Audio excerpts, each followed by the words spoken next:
Good morning, everyone. I hope everyone's having a wonderful morning so far this morning. We are here for our second guest DM spot with the wonderful Indoor Adventurer hopping in to take us through a wonderful magical journey about love and friendship, and I'm sure he won't try to kill us.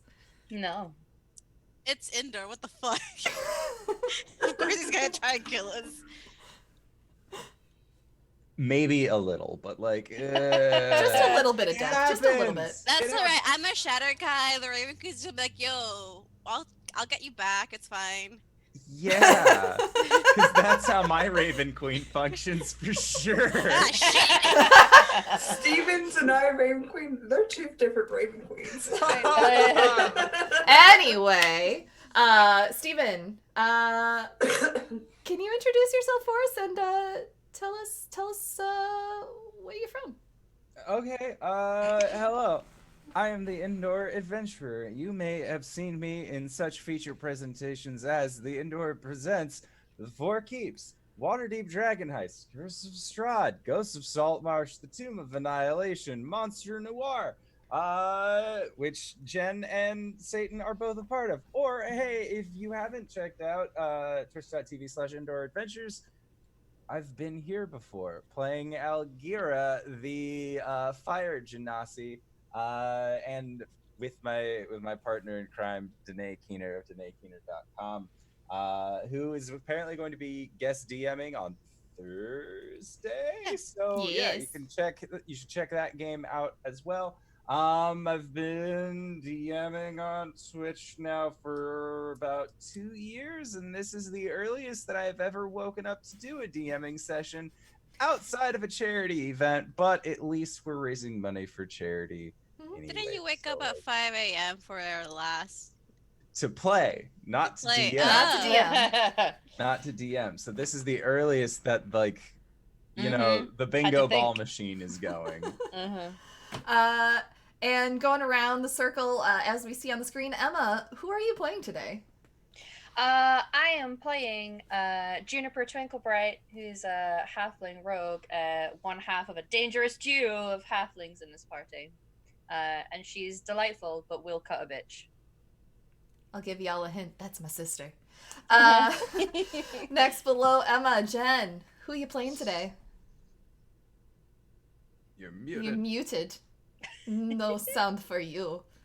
Hi, I'm Jen. I'm playing Piper Glearson. She is a fish person bard. Nice. And popping over to the other side of the screen, Satan, who you be today? I'm usually on the end, but not today, because I get to play with my friends today. I'm going to play Saya, a Shadowkai sorcerer who's quite new to the world and the elemental plane of smoke. What are taxes? For tax reasons. What is a tax? We'll find all that out in game. And hey guys, I'm Sarah, the hype goblin here on the internet, and your favorite internet auntie, and I will be playing Jade Twinklebright. The, what am I? I am a halfling fighter? Question mark? Yes, I am a halfling fighter in this game. And, yeah, if you mess with my sister, I'll also cut a bitch. And with that, Indoor, take us away. All right, so let us get into this shit. So basically, what has been bestowed upon you in terms of a questy style thing? The four of you have been brought together by a shadowed third party who simply calls themselves O Thread Twister. And they are basically asking your lot to commit a little bit of a heist, some small-time crime. If you are game for it, they are offering to pay you exceedingly well as give you an interdimensional discount at again, the famous store entitled Things That Make You Say Wow. It is a magical shop that can appear anywhere at any time for any reason and is owned by some of the worst people. And when I say worst people, I really mean worst person. Imagine the Rick and Morty style Council of Ricks, but they're all capitalists who are really set on selling you like decent quality magic items. They're all Tom Nick. So that is what has been offered, and all you need to do is, do a little bit of a casino heist. Now, this casino is called Algira's House of Wonder and takes place on the elemental plane of smoke, and it is there for tax purposes and tax reasons because Algira, being a fire genasi that he is, feels like, smoking inside is a pretty big draw for a lot of casino goers, and the only place where you can really get away with that is on a plane dedicated to smoke and subterfuge. That and a lot of the people that he has hired on as business folk are things like smoke methods and magmen and a lot of other individuals that are easier to just move from the plane of fire to the plane of smoke rather than taking from the plane of fire to the plane prime material and hoping that nothing ends up burning down.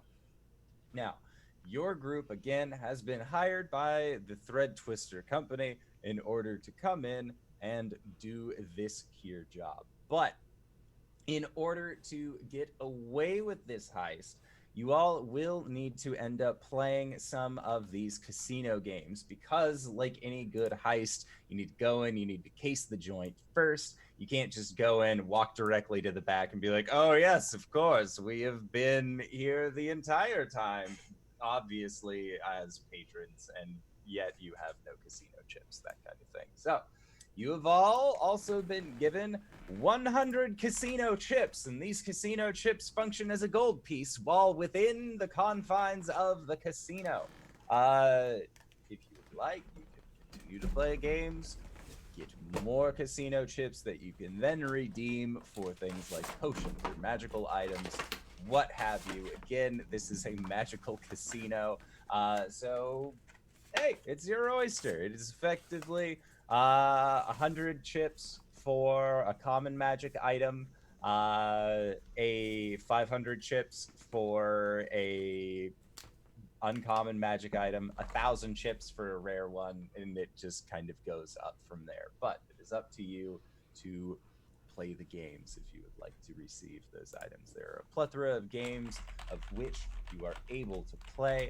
There's roulette.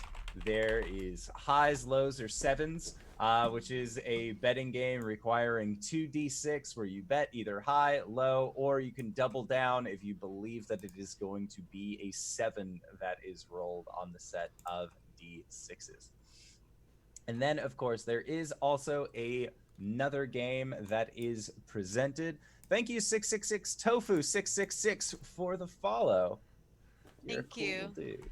Satan, I appreciate that. Thanks, You're a new cool friend. person. So then the last and final game is a game of Giants Dice, also known as Ordstone, which is more of a competitive dice game. And if you decide to play Ordstone, we can discuss the rules there. But we are going to be starting this opening scene with a lot of you having arrived in front of this rather seedy looking shop that kind of has like it's lettered paneling along the front end of this kind of rather ostentatious yet run down building. It kind of has that look about it where if you rubbed a finger along the side of the building, you would probably have like grime or a little bit of filth come off onto your finger just from like touching this building. But again, a little bit of creosote never hurt anybody on the elemental plane of smoke. So that's, again, one of the reasons why you're here. But you have all been allowed not only a kind of like fancier, more like regal looking dress, but you will also have a Phantom Thief style mask that you can adorn when the heist ends up happening to protect your identities. So let's go around the table, introduce yourself, describe what you're wearing, and let's also talk about what your Phantom Thief mask looks like. Either what do you guys think? We can either talk about it now, or when the heist actually starts and the games are done, we can have the dramatic reveal of the masks being put on. at Dramatic that point. reveal. Dramatic reveal, definitely. Obviously, dramatic reveal.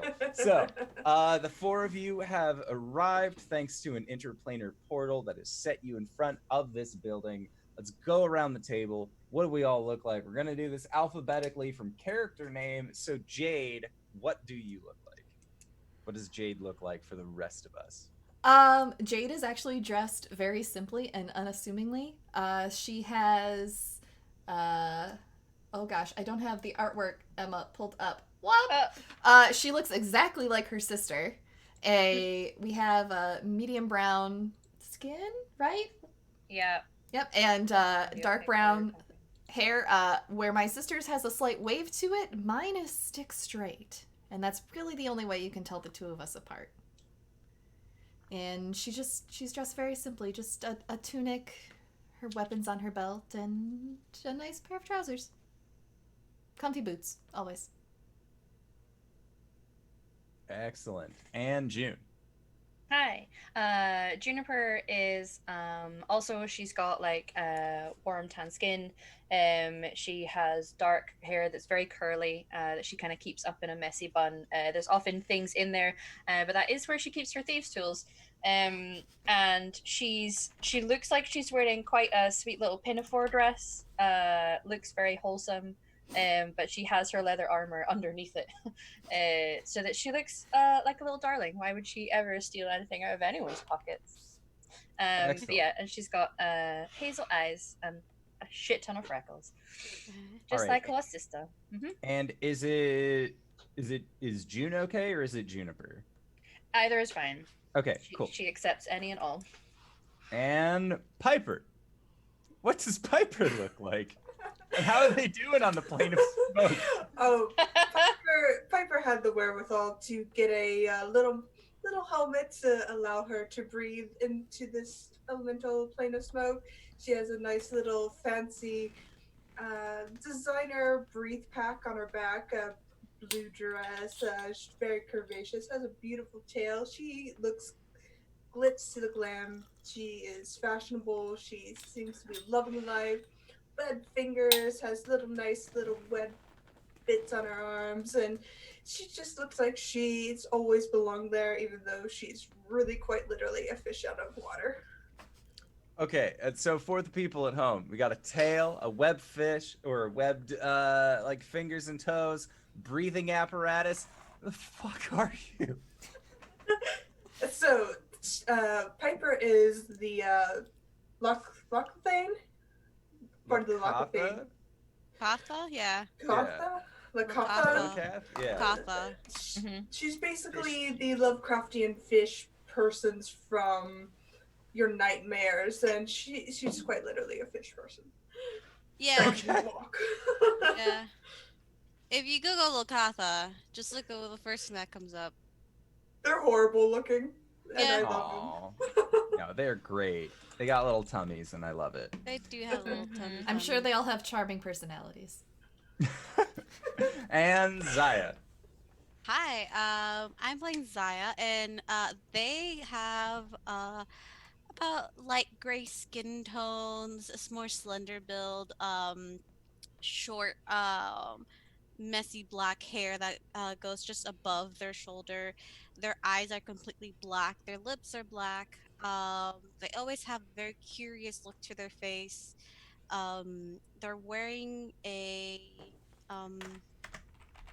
almost like a crop top that doesn't have any sleeves, and harem pants that are loose. It's all black. Their color palette, it's gray and black, as well as they have these strange tattoos that go down their arms that look almost like smoke trailing her skin. And they seem to have a small sensor as well on their belt on their hip that seems to be always going. And they have pointy ears, and they just always look at everything with curiosity and wonder. You can never tell where they're looking at because their eyes are all black. Okay. That's funny. Sounds good. So, this is our group, and as you are all gathering up your faculties and resources to enter into this casino, the doors actually open for you, and as they do, you think that it is a tasteful smog that ends up rolling out of the casino. And when you look inside, you can see again that it is it's more like what you would imagine a casino looking like in the 60s. There are bright lights, there are loud noises, there are an insane amount of goers on that are currently occupying this place. And you see slot machines, you see again tables. As you enter in, it looks like there is not a single one of you all that is out of place. Looking around at the clientele, you see that there are a variety of individuals here that are just making their gambles, making a little bit of money on the side. You see that there is a blue-skinned individual whose knee is just going wild, sitting at a roulette table. They have a limp cigarette in their mouth, as well as like a kind of sidelong visor, and they're just come on, come on, come on, come on, come on, come on, come on, and like will quickly pull the crank. Like the roulette wheel crank is not going fast enough for them. For those of you who have tuned in on the Thursday night show of IndoorAdventures, you would recognize this blue-skinned individual as Alelin, played by EJ the Grey. It seems like this Vidalcan is in the peak of their gambling problem, and we have found them here this day. Looking at the roulette tables and all of the card tables, you see that they are run by these impish looking individuals. They have long noses, kind of slender frames that just have this smoke that seems to be ever billowing from them. And you would all recognize these individuals as methods. Specifically, these ones are smoke methods. And if anybody would like to learn more about smoke methods, you can roll a nature or arcana check. Hmm. Okay. It'd be cool if I had my character sheet up. Hmm. So for Arcana, I rolled a nat 20 for a 22. Ooh, I got a dirty 20. I got an 18. Let me Thanks, roll D&D my Beyond. dice that I won on IndoorAdventures channel. That's a 16 plus a 1 for a 17. Yeah, you've all most certainly. They're so good. The They're Desert so Melody. pretty. Much better than the pictures. Mhm. So you have all definitely heard of smoke methods. You know that they enjoy misdirection. They get a kick out of lying to individuals, which is probably why they function as house dealers for this particular casino. It's almost as if having creatures who are inclined to lie makes it easy for them to bluff about what cards they currently have in their hands. Our dear friend Piper, you've probably like seen them or interacted with them before, maybe not in a casino style setting, but you may certainly have encountered at least a smoke method or two in your current situation. Now, as you enter into this setting, are there any games that speak out to your characters individually? You know that it would probably be best if you split up to help kind of figure out where you need to go, what you need to do in order to at least find the best way into where you believe this holding facility of treasures and goods that you have been informed of would be. You also know that the easiest way to store all of that treasure would be within a bag of holding. Now, you don't have enough chips currently to purchase a bag of holding from the casino winnings table. You would need to get about 100 more chips between the all of you in order to do this. So let's play some games. What are you all feeling drawn to? Again, you have a set of dice games. There's highs, lows, and sevens. There's Ordstone. There is a roulette wheel, and then there are, of course, slot machines. I'm gonna be drawn to the roulette wheel. Okay.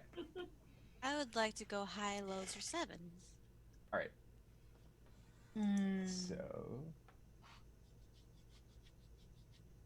See, the high, lows, and sevens was what I was considering, but well, we can play together.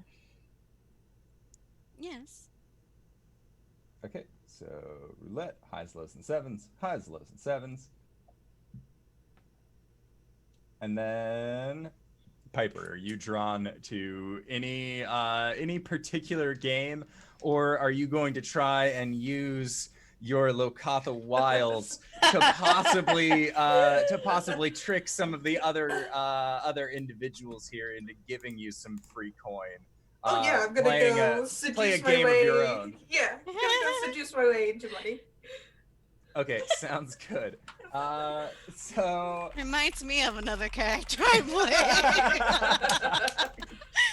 play. okay, so for my personal notes, I have roulettes, highs, lows, and sevens, highs, lows, and sevens, and then I have drawn a little heart next to where Piper is. So let us start with the double set of highs, lows, and sevens.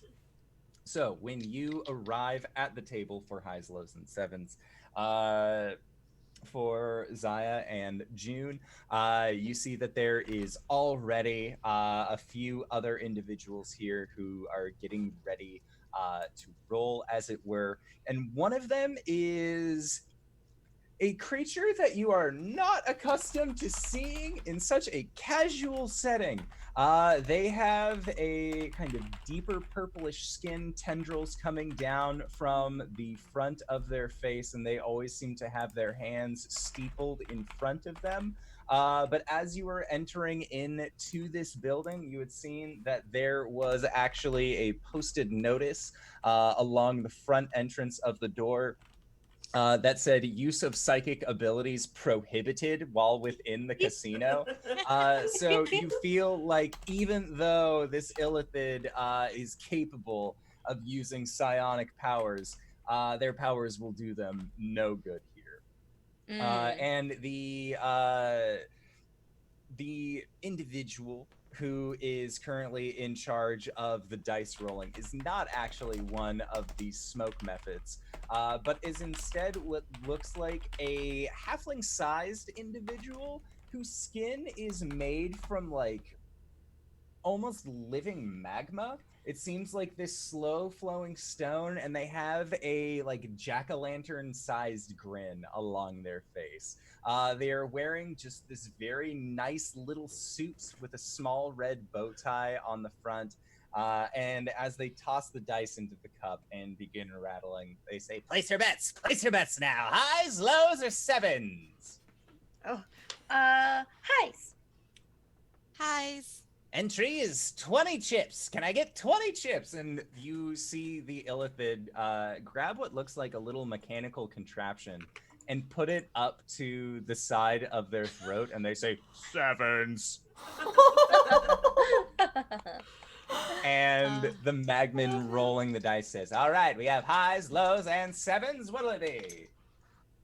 We got lows. That's 2. Can I get lows? And the Illithid like slams their fists onto the table, grabs the mechanical thing, puts it up to their throat. You cheated. And the Magman says, if you don't like the game, you don't have to play. It just keeps going. So if you called out lows, you get 20 more chips. If you called out highs, You lose your chips. Just like this illithid seems to have lost their chips. How many chips did we originally have? At 100 chips each. 100 chips each. Okay. And Where are for we? all of these games, I'm going to be using the dice that Cos made me. Yeah. It seemed appropriate on the channel. That Yeah, and they're red, so. I'm gonna be using the dice that LB Hackema give me. I want to have give no away. dice that my friends gave me. What contest, Satan? I'm sorry, I haven't made it to the post office in 6 months. You'll get your dice at the end of the pandemic. I'm sorry. They're pretty. Alright, so do I actually... Oh my god, I do. Aha. You're not the only one with props, Graybeard, so... So the Magman once again asks, highs, lows, or sevens? Can I get bets? Place your bets now. Illithid once again just lows. Highs. Low 2. Okay. All right, highs, lows, and sevens. Let's see them. Ooh, those are sevens. The Illithid is like frustrated again. Seems so pissed that he keeps losing. We're Alright. just losing all of our money. I don't think this is. I don't think I'm good at this game. Yeah. Well, we could try one more time and then try something else. All right. Highs, lows, or sevens? Highs, lows, or sevens? Place your bets. And the Illithid just sevens. I'm gonna go highs again. Third time's a charm. I'll go low. Okay. And it is lows. So Oh. whoever bet low, you end up getting 20 more than you put down, as that I is the still rate have that less that than what I was. started with. Yeah. Is this how it's supposed to go? Yeah, I Yes. don't think we're gonna be getting the thing that we need anytime soon. And the Illithid just like sits back super dejected. I'm sorry, buddy. They look over at you, and it seems like receiving pity from a halfling is not what they were expecting to receive today. Yeah. So this Illithid just like pushes back from the seat that they're on, stands up, like puts their voice modulator up to their throat again, and say, "This is all stupid anyways. You cheat. You cheat." And I don't cheat. I lost lots of money. And the Magman says, "If you don't like the game, you don't have to play. Now get the fuck off my table."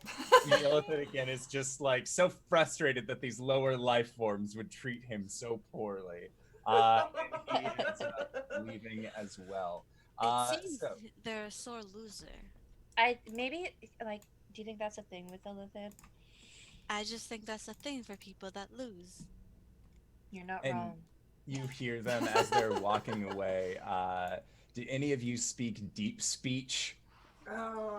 By chance, I know, super common language within the realms. I speak primordial. All right.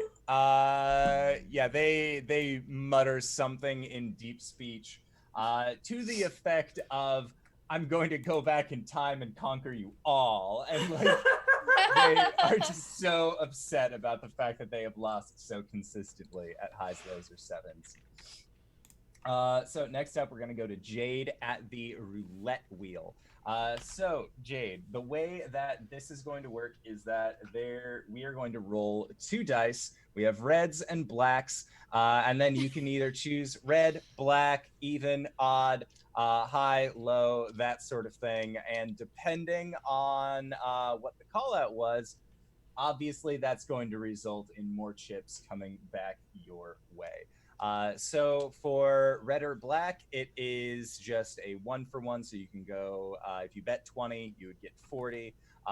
Same with highs and lows. But if you choose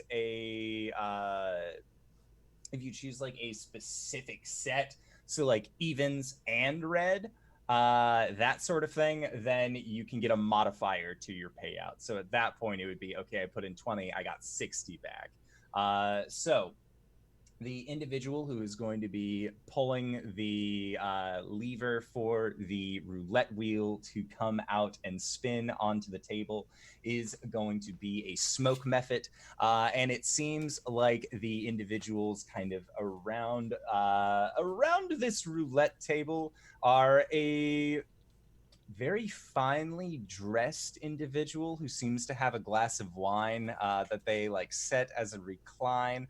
At all times, you see that their canines are a little bit more pronounced. Their hair is slicked back. You're getting a definite vampire vibe from this individual. And then you see that there is a genasi couple, two male genasi that are here that are playing the roulette as well. So, what would you like to bet on the roulette wheel? And the vampire says, always red, and puts down 20 chips. Of course he does. She's going to go black low odds and put down 20 also. Okay. All right, sounds good. And one of the genasi sets out 20 chips, and they say, "We'll take bottoms." And the other one says, "No, it's highs and lows, not tops and bottoms. That's a different game." And so let's roll some dice. All right, so both it actually will land on reds as high.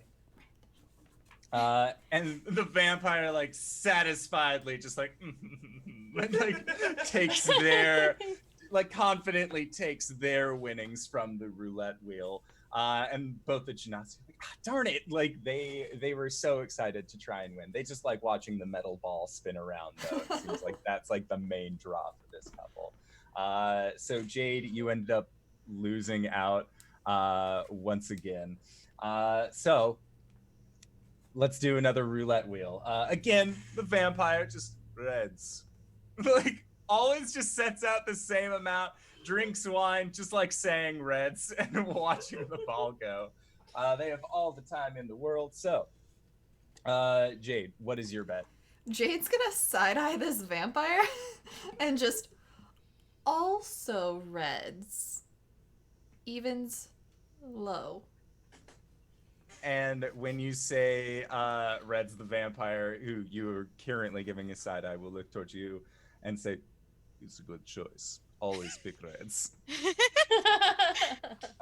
So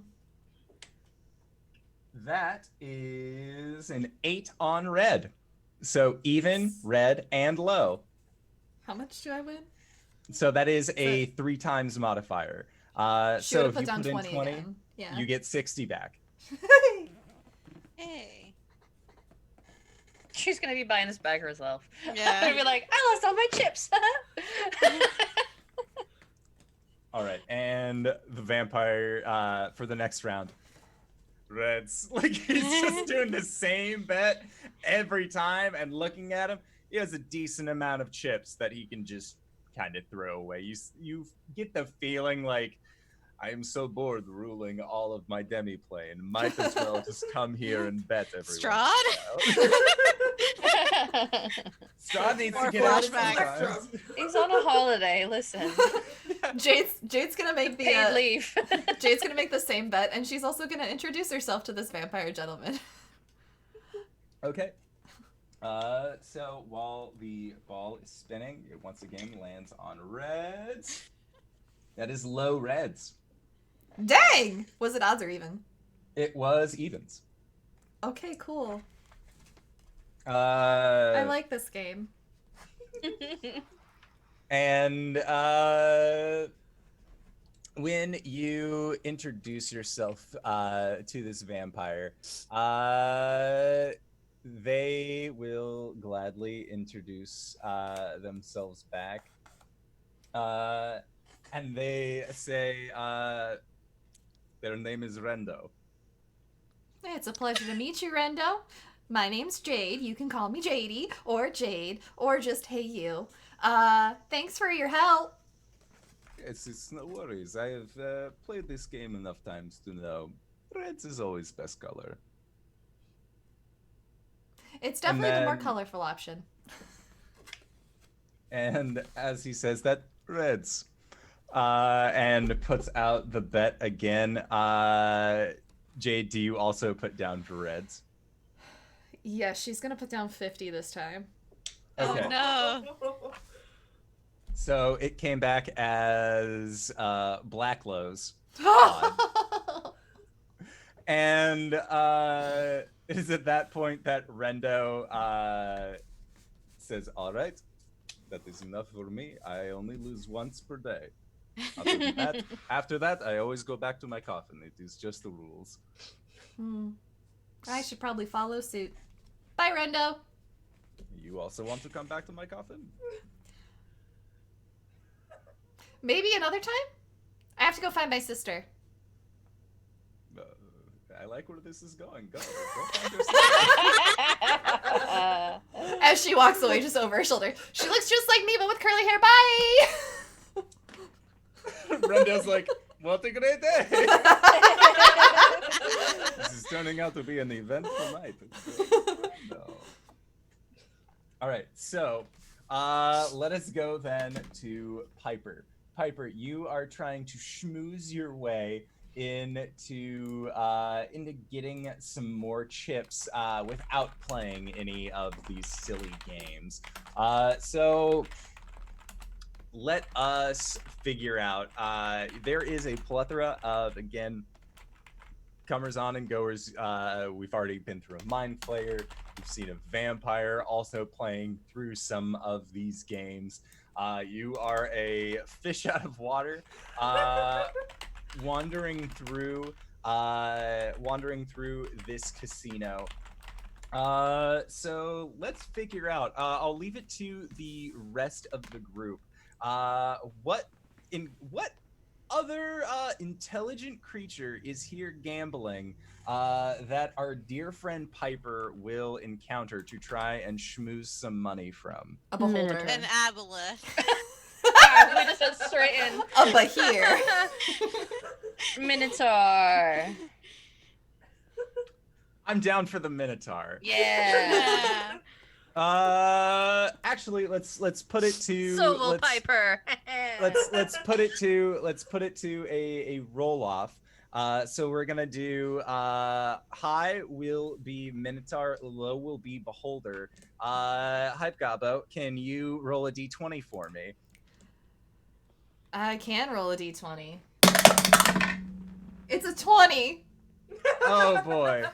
So thankfully it is a good-looking Minotaur who is hanging out at the bar, just drinking a cocktail that looks like it has like either dry ice or some other kind of thing that has been put in it to create this kind of like smoking texture coming from it. And they are just like trying to like push away the smoke. Like they've probably been here enough, you can tell, because their chip bag is a little bit heavier than you would expect. But they are just like so done with the whole like smoke aesthetic that this place has.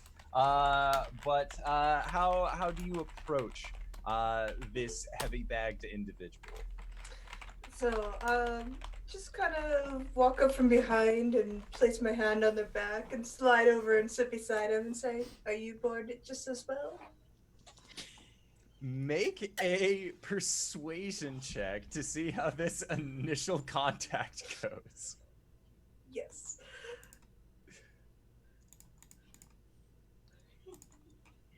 Persuasion. Oh, good. 9. Okay, and as you like bring your fishy palm across their back and sit down next to them and like strike a surly pose, this Minotaur like looks at you and goes back to the double take. It's going all right. I'm sorry. Who are you? I'll extend my hand. I'm Piper Glittersun. pleasure to meet you. I'm Horace. And we'll extend like a large paw out towards you. Take its hand, clasp it with both of mine, and say, "That's such a handsome name, Horace." Oh, well, thank you. And like they kind of like sit up a little bit straighter.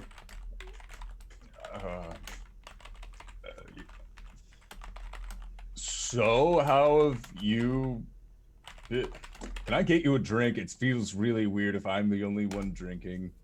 I would love a drink, Horace. How considerate of you. Your mama must have raised you just right. Yeah,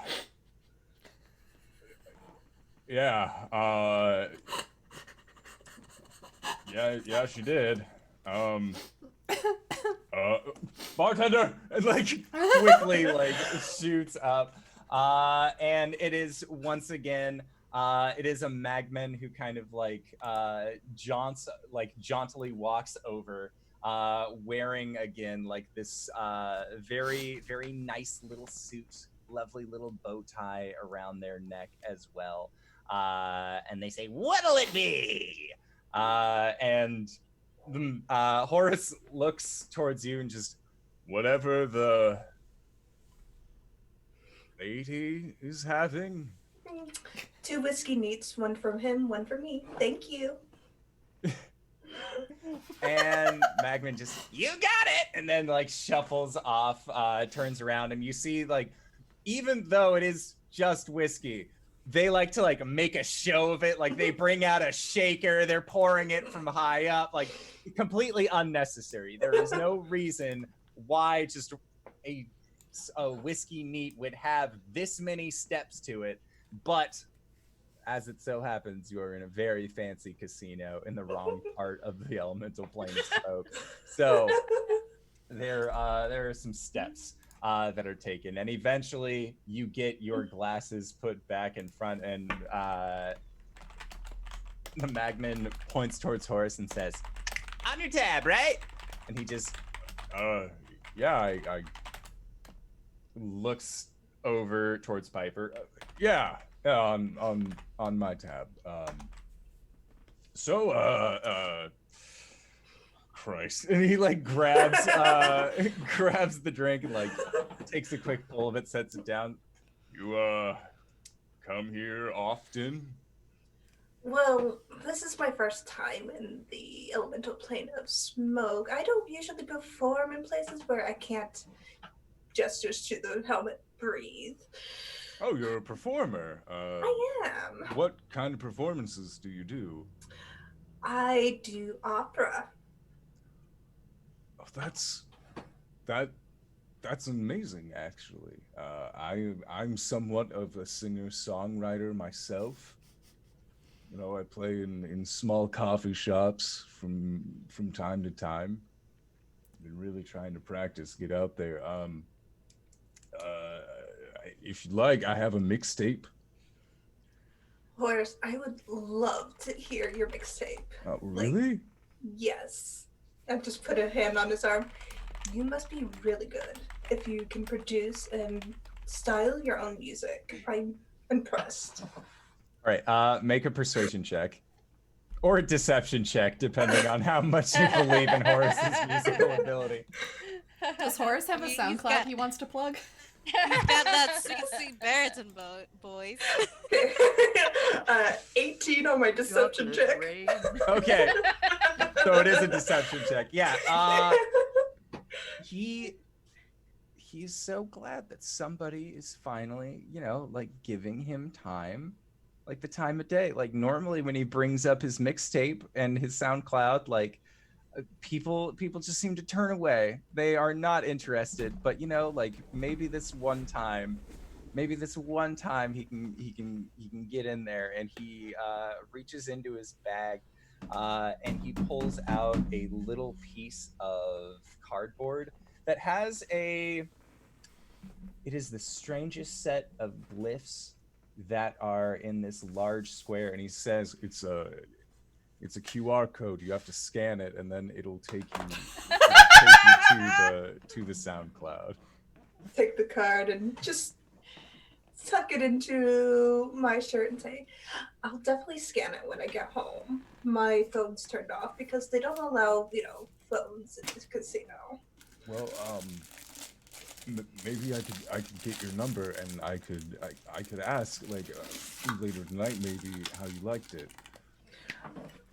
Take out a piece of paper, write down my number, give it to Horace. And he looks at it and he just has a big smile and says, Do you have any games you like playing? Oh, I'm really bad at gambling, Horace. I don't know how it works. I just came here with a bunch of friends because they wanted to gamble, and I thought it'd be a good place to perform, and my manager said it was a good place to perform, but I don't know. They just don't seem to enjoy opera as much as I do, so... No, I get it. Most people that I know also don't like, acoustic renditions of a lot of the songs that I play, but it's all about finding the right audience. You're so totally right, Horace. Just pat his arm. You're so smart. and if a Minotaur could blush, Horace seems very enamored by Piper. And as you're talking to him, he says, Well, I was planning on heading out here in a little bit, but here, maybe you can keep playing for a while. and he says, make your trip worth it. And he'll reach into his bag and he will pass over 200 chips your way. I'll just take his hand. Horace, you are amazing. I can't wait to listen to your music. And if you are ever in the elemental plane of water, contact me. We can hang out.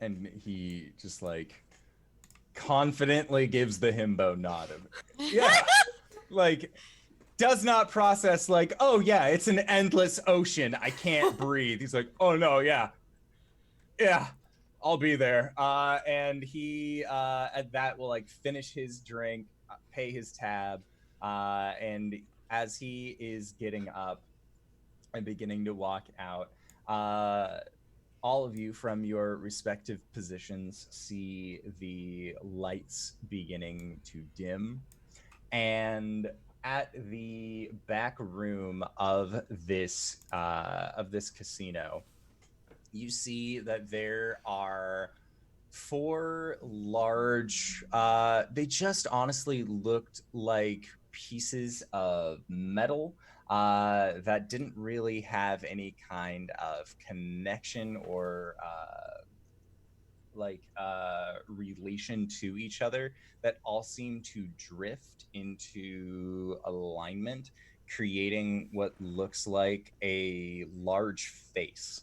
And you see an individual from the back end up approaching, and they have a very live body. They are wearing these very elegant robes of reds and blues and golds, and you see that their neck actually extends upward into a wreath of fire around a wooden mask that just has a very happy face upon it. And they are holding in their arms a what could be called a cat. It has cat-like shapes and cat-like features, but it seems like a creature made of pure smoke that just seems to be resting in Algira's arms.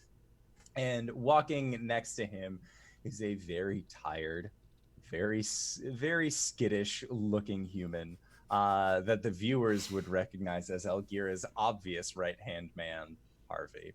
And as this large face ends up coinciding in the back of the room, Algira walks towards a basin and extends a hand out. And as he does, you see flames wreath from his arm into this bowl and then shoot up and around this large metallic face. And as the flames wreath around the face, becoming one of the sole points of light in the casino, other than the obvious lights of the slot machines and all of the other gambling apparati that are found within this casino, you hear a booming yet reassuring voice saying, "Is everyone feeling lucky?" And there are cheers from the crowds, and it seems like only one person is not cheering. You hear, "Oh, come on!" And it is Llewellyn, who is currently in the process of like ashing out his cigarette onto the slot machine and like hitting it on the side. Like he is very frustrated with the fact that he is not winning. And as the cheers are going by, you see Algira just make like a quick smiling point over to Llewellyn, and some of these magmen will like nod and go and take care of him. As the side as he is clearly being a downer to the rest of the casino goers. And Algira says, "For the next hour, double or nothing. House rules." And there are wild cheers again, and the voice says, "And remember, everyone can be a winner. Even you, even you." And this large metallic face of Algira then turns and has that, like, the look that certain statues have, where they are just always looking at you no matter where you are positioned. But it seems like on this large mask, he's looking at everyone simultaneously as he says, "Or even you." And at that, there is a large raucous applause, and you hear a kind of more roboticized voice from behind you, June and Zaya, that says, "I could be a winner if you didn't all cheat." And like the mind flayer is still really upset at having lost at dice. But that seems to be at least an aside. And at the declaration that it is now happier hour at Algira's at Algira's Palace of Wonder, as we had mentioned, the face then breaks up and begins to distance itself as the fire dies. And Algira, still petting this cat made of smoke, looks over towards Harvey and says, "See, Sooty was right. They all love it when everyone can feel lucky." And Harvey says, "I wanted to be a druid." Druid. Like, you can tell like they do not want to be here at all. But you are all feeling like now is probably the best time to recoup, figure out how many chips that you have amongst yourselves, because while everyone else is distracted with this happier hour, it's time to finally start this heckin' heist. So you are all coming from your different locales. Are you just meeting up at the bar where you see Piper reclining? Where is this meeting place for you? Or are you all just kind of like finding your center and going from there? I would have gone to find my sister, and then probably we'd go find Piper afterwards. Yeah. Okay. I lost a lot of chips. I made a lot of chips, and then I lost half of them. But I have 150 chips. Okay. Mm. Well, that's good. I lost 20 chips. Oh, I gained 200. What? What game did you play? The game of love. I pull out the little QR code. Horace is a musician, and apparently I sing opera. Oh, I would love to hear you sing opera, my dear. Do you I really could do sing it opera? underwater. Mm. You know, this is the last time I tried to do something in a legit way. I'm used to stealing money, not trying to earn it. Is this what earning money is? Gambling? It's one way. It seems like more like losing money. Yeah. How much do we have collectively? And I put my 40 casino chips up. How much does everyone have? I have 140 80. 40. I have 300. We're the beef daddy. It's fine. Carry the one. 570 total. Look at me doing Amazing. maths. Oh my god. Never happen again. So, if you take them to the Token Redemption Center, you would have enough for the bag of holding that you could win, as well as enough for a potion of healing, should you so decide to purchase it. How closely Yes. guarded is this prize area? You were told that it was like moderately guarded, you know, like it's still a casino. They tend to guard like the main area where all of the funds are kept. Mm-hmm. Hey, Juniper, Mm-hmm. you like to steal things, don't you? Oh, yeah. Mm-hmm. She'll just point at the area. The area where you can get the like cashing in for the items. How many? Can I see anyone where they're taking the items from? It seems like there is a chute, similar to how banks operate, where like you put a little notice into one of the tubes, goes up, and then comes back down with the thing that they ever then requested the Okay. item for. Make an investigation check. Okay. I'm thinking, how much tokens away are we from having 2 bags of holding? Investigation. You would be 430 tokens away from 2 bags of holding. Okay. That was a 12 for my Okay. investigation. So you see the tubes go up, and then it looks like they wrap around onto a balcony, and you can't see where they go from there. Well, unless we try to, pimp Piper out again to a beef daddy, we're gonna have to commit to just having the 1 bag of holding, which is less treasure than we could carry if we had 2. I could try and nab some tokens from people, but I was thinking more we would need more of the health potions, potentially. oh, I like to stabby sure. stabby, but I also get stabby stabbied. that's true. I also get stabbied. Must be a family thing. Well, we'll just have to cross our fingers and hope for the best. Okay. All right. Mm-hmm. Oh. Okay. Let's cash in for bag of holding and healing potion. How long do I have to keep them crossed for? You can put your fingers down. You can uncross them now, I believe. Okay, cool.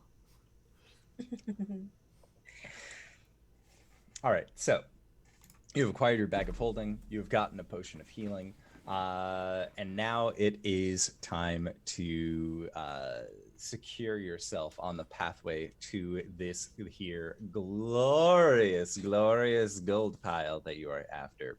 So you see that there is a hallway that then leads up to a staircase, and you are guessing that the staircase would then lead to the balcony where you saw all of those tubes and chutes going down, where the items then were coming from.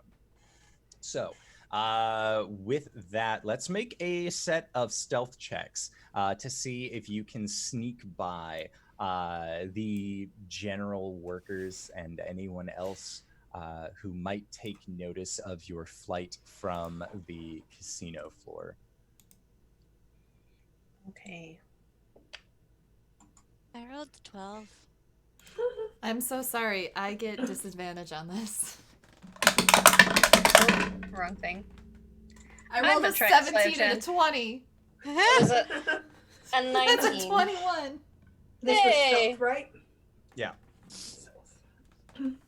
19. Cool. 22. All right. So, and what did Zaya get? 12. Okay, sounds good. So, as you are all like Jade and Juniper, this isn't the first time that you've stolen stuff. You're small, you're low profile. It's fine. Like Mhm. there's like a food cart that's going by and the two of you can duck behind it really quick and follow that for a while and then separate.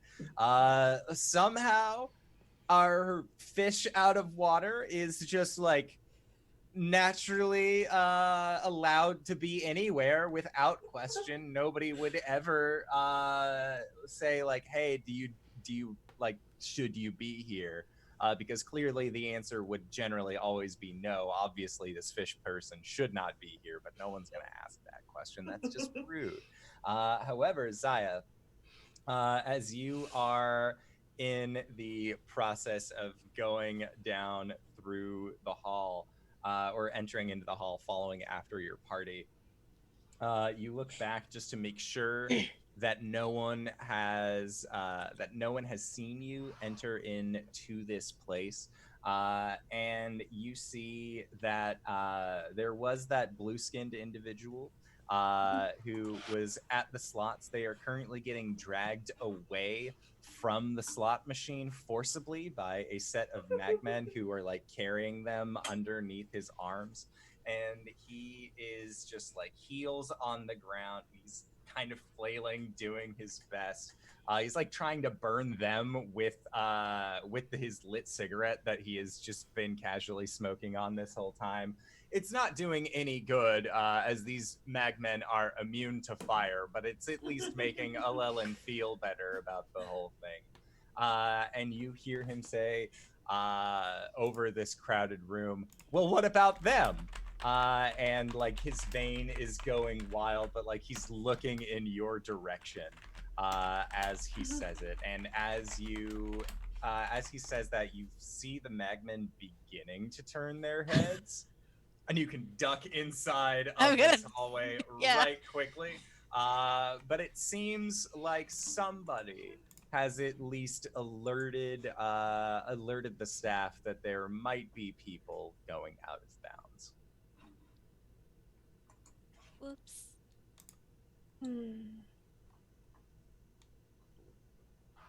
Oh dear, Zaya. Well, this will be fun. I wasn't made to be sneaky. RJ, thanks for the hydration break. It's important. Hydrate or dihydrate. Yep.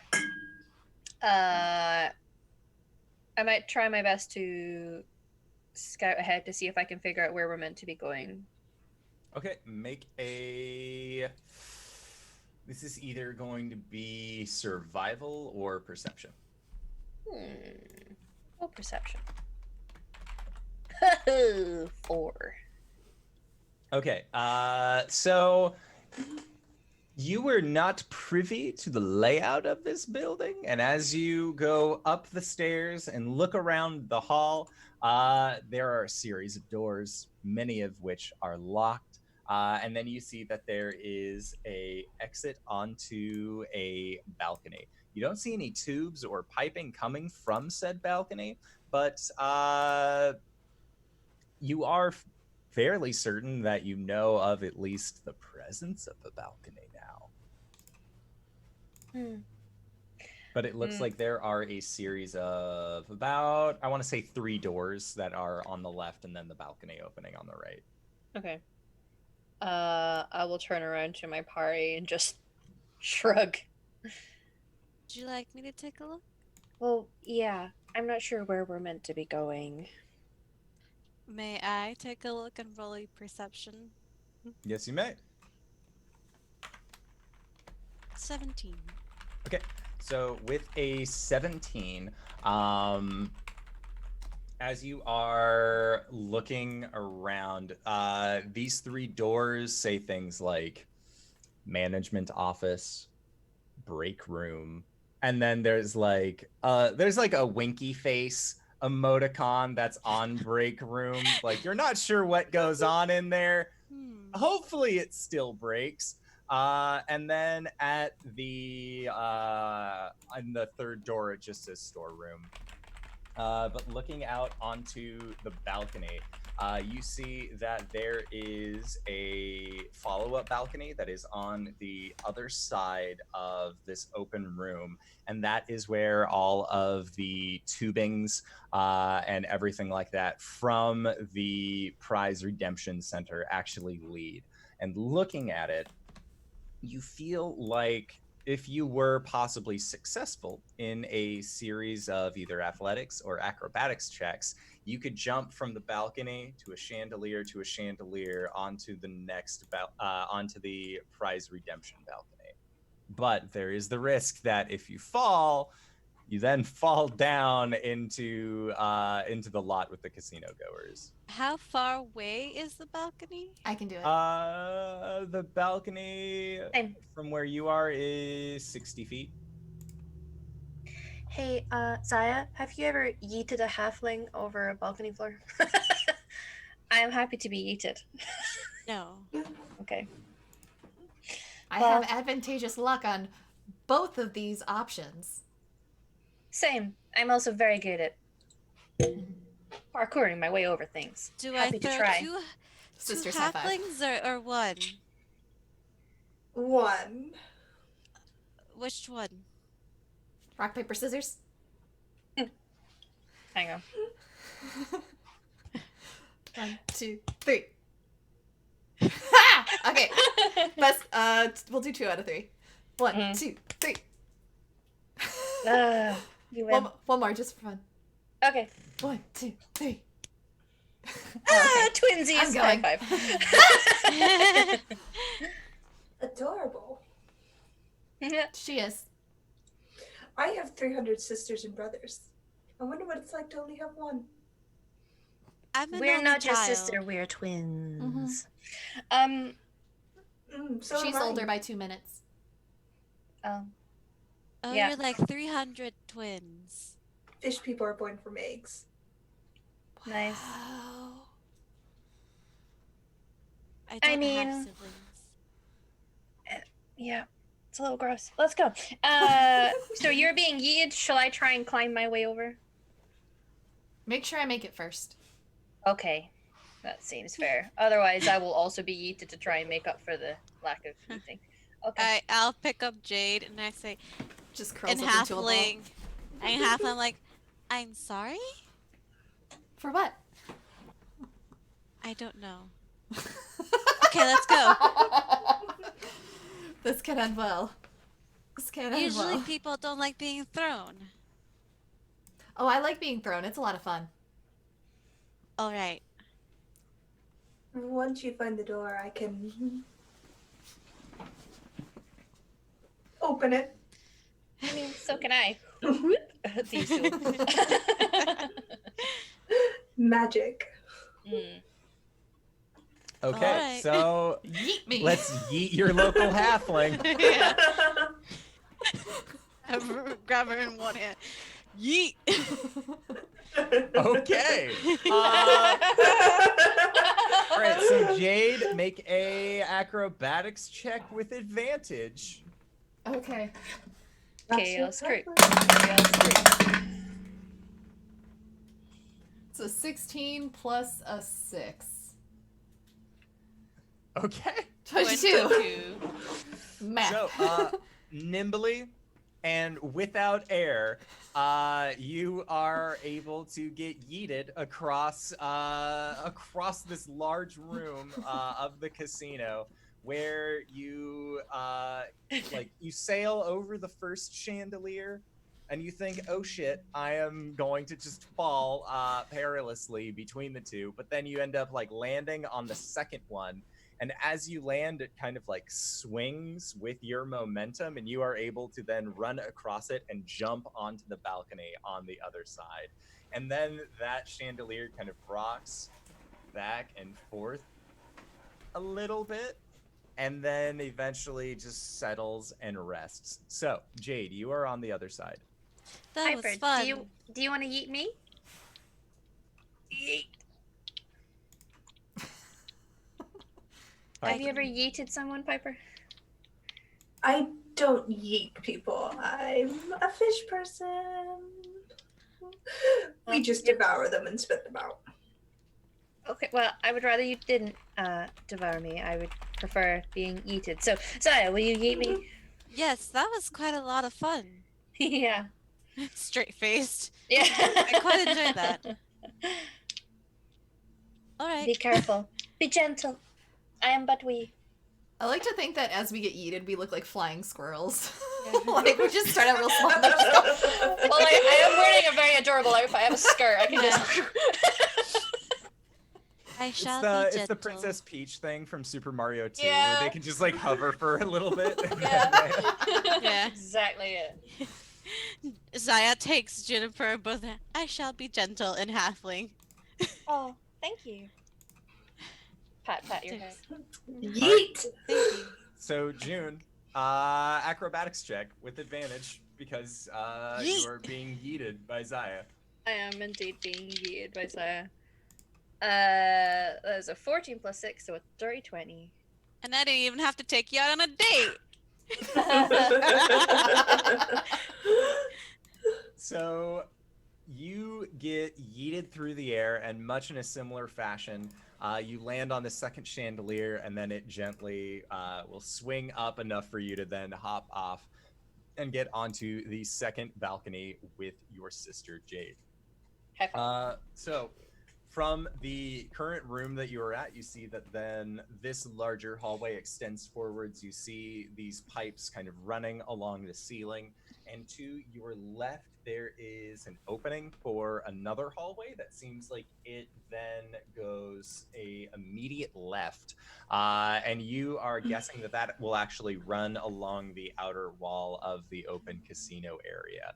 You're not sure what door on the other side it could correspond to, but you feel like that hallway would indeed be able to then be traversed to allow your friends easier access, so you don't have to worry about your fish companion jumping onto a chandelier, another chandelier, and then over the entirety of the casino.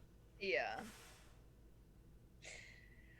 Well, shall we get them away in? Yes, Let's go. that was fun. Do. I'm gonna start. Wait. Okay.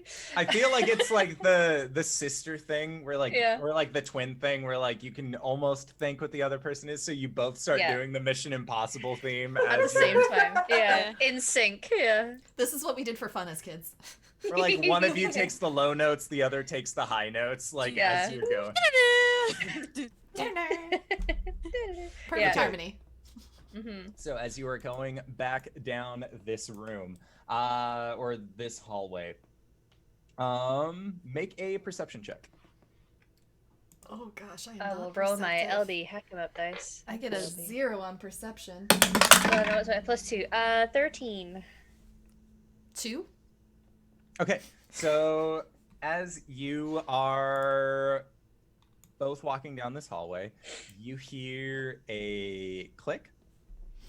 And June, you look down and you see that your foot has stepped onto a pressure plate. The pressure plate is currently down. I'm in danger. It doesn't seem like anything has, like, there aren't like slats that open up and Yeah, then yeah, daggers yeah. and shit. Like, it is just you have stepped on the plate. It is down. Can I Don't look around know- to see if there's like a seam or holes or where something might come from that might happen if I was to take my foot off of here? Make another perception check, or this will be Okay. investigation. I'm investigating. 16 plus a 4 is a dirty 20. Okay, so it doesn't look like there is anything necessarily that is going to come out and then just like roast you alive or anything like that.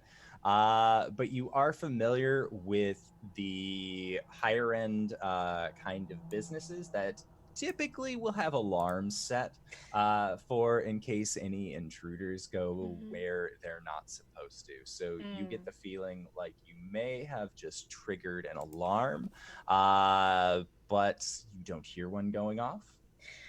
You don't see immediate reinforcements rolling out, but it seems like there might be some awareness as to your current presence. Jade, do you have something heavy we could put in my foot's place? Do the old switcheroo. I have me. Yes. Well, Let's see. I have two. Would it be possible for Jade to take her hand axes and like wedge them so the plate stays down? Yeah. Okay. I'd say you could make a sleight of hand check. What do I get for? Okay. can I help her? Is there a way to like disarm it if I can? If there's, I'm not sure if I can see anything around about it, but Yeah, I'd say that you can give your speaking expertise to your sister. So Jade, you can roll with advantage. Okay, thank God. Oh, come on. Thank goodness for that advantage. It's a 19 plus 4, 22. Okay. The Yeah, first roll was so- a 2 again.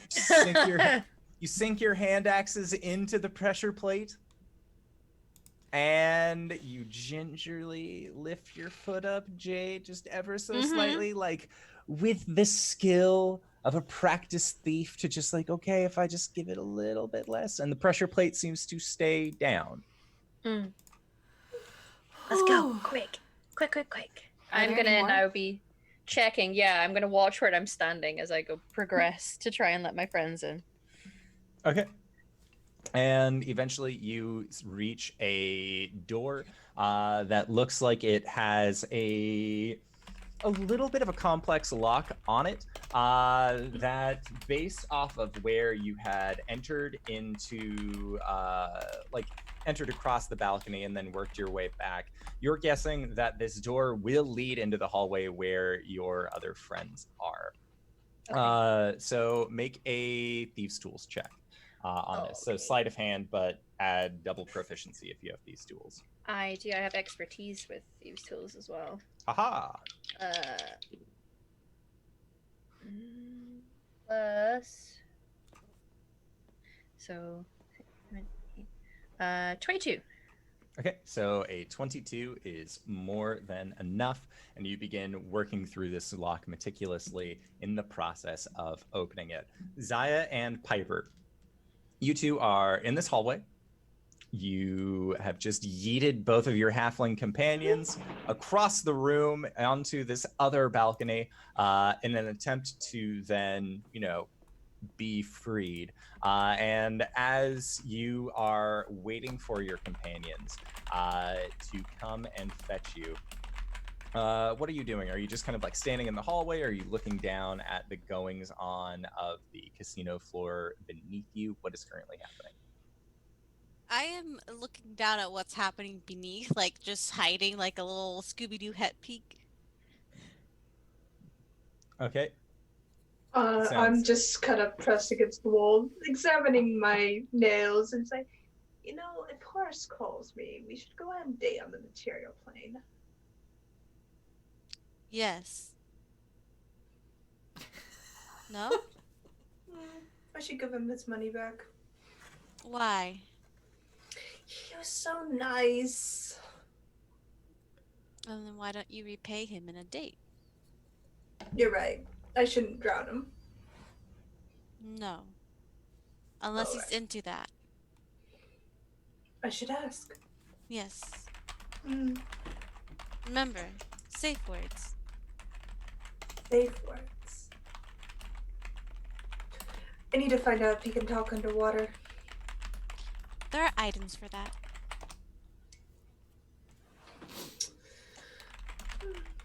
Good Okay. talk. Zaya, make a perception check.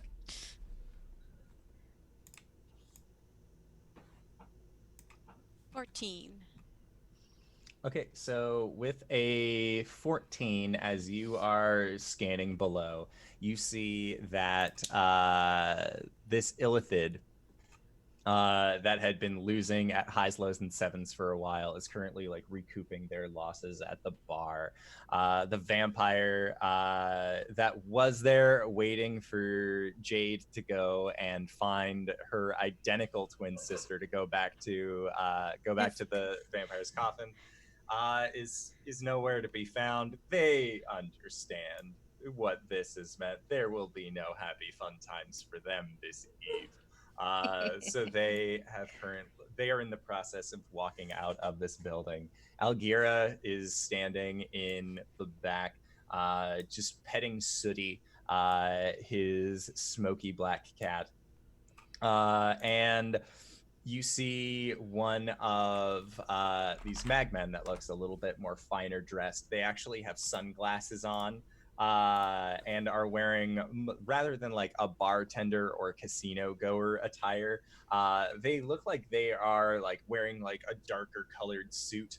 That's more of like a deep reddish color than it would be a black, but you're guessing that they are on like a security detail kind of thing. And they will come up to Algira, and you see them like mention something towards them, and Al nods, and you see that his happy expression drops a little, and then goes right back to happy, and he just sort of like waves the magman off, and the magman nods, and then also disappears. And it is at that point that you hear a clicking sound, and from the far end of the hallway that you were on, what normally had looked like just a wall actually pops a little bit and then opens forward, and behind this wall that you can now see was a hidden door are your two halfling companions. That fire creepy man did not look happy for a second, but then he went back to looking happy when a magma man told him something. Oh, we may have triggered an alarm. Yeah. That's not good. No. Let's go. Let's be quick. Have fun. All right, so as our group then goes into this hallway, turns, and as you're walking forward, you see that there is a plate in the ground that is depressed with two hand axes just jammed into it to prevent the plate from rising back up. I think that's as good a time as any to go into our break for, I was going to say the evening, but we're playing morning. So go into our break for the morning. All right, everyone, we will be back in about 5 minutes.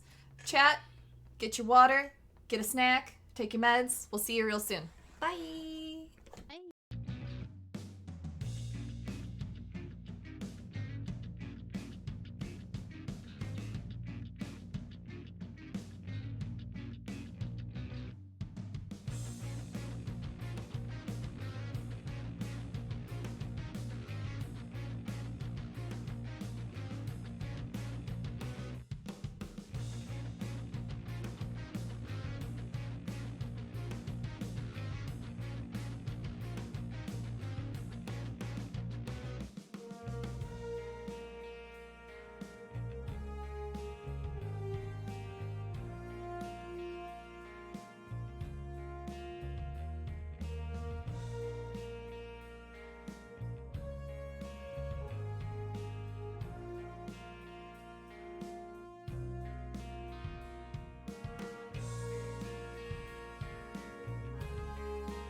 And we're back. We are all ready, spaghetti, and ready to carry on.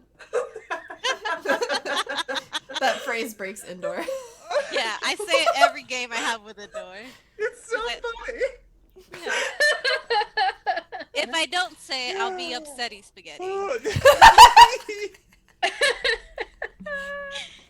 I feel like you need to Well. start bringing in some of the Rylan phrases too. I feel like that would tickle. Oh my goodness. Hello, everybody. We're back.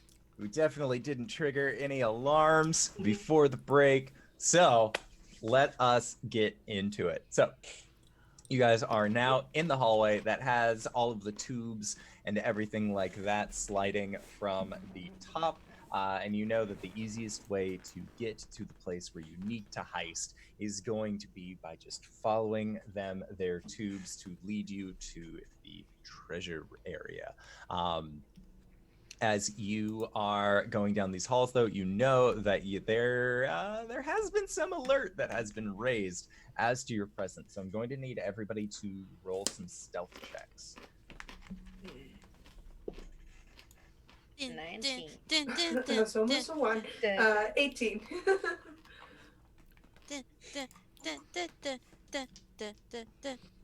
Again, I get disadvantage on this. I made myself laugh. 23. I have a +4 in stealth, but I get disadvantage. I got a +5 in cruel stealth. I still got that first time. I'm not gonna contribute to this because I got a +8. So Yeah. rogues. Maybe man. I was made to be kind of stealthy. I rolled a 3 and a 6. So that's going to be a 7 for me. Now I know how Anthony feels. Oh boy. Sounds good. So, Where's As past you that trace when are- you need it?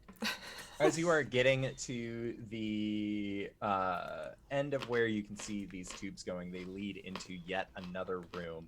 And as you get to the end of this corridor, Zaya, Piper, and Juniper, you are all able to stop in time so you can do the Scooby-Doo totem pole lean around the corner to see into to see where these tubes lead. And what you see is that there are a set of dogs that are currently in this room, as well as what look to be two magmen that are wearing more like security detail clothing, and then another magman who is in the process of, they have like a weird conical shaped rock that they have up to the side of their face. And does anybody speak Primordial? I do. All I right. speak Aquan. Well, okay. Aquan is it's just a dialect of Primordial. But Zaya and Piper, you get the feeling and understanding based off of this creature's conversation that they have been alerted as to the fact that there are that the alarm has been triggered, so they need to be on high alert. And almost as if on cue, from them having heard that they need to be on high alert, with a clattering and a crashing sound, your dear friend Jade decides that they want to be within this Scooby-Doo totem pole as well, and just kind of clatter into their foreground. And as they do, the two dogs that are there quickly look over in your direction, their ears perk up, and as they growl, you see this hellish red color kind of begin wrapping up around them. And I'd like for everybody to roll initiative. Look at the puppies. Nope. I don't like that. 22. Nip pull that. I got 28. Cause rogues. 17. 21. Okay, and Zaya, what'd you get? 22. Okay. Why didn't I roll the initiative for these things earlier? Oh, right. I was asleep.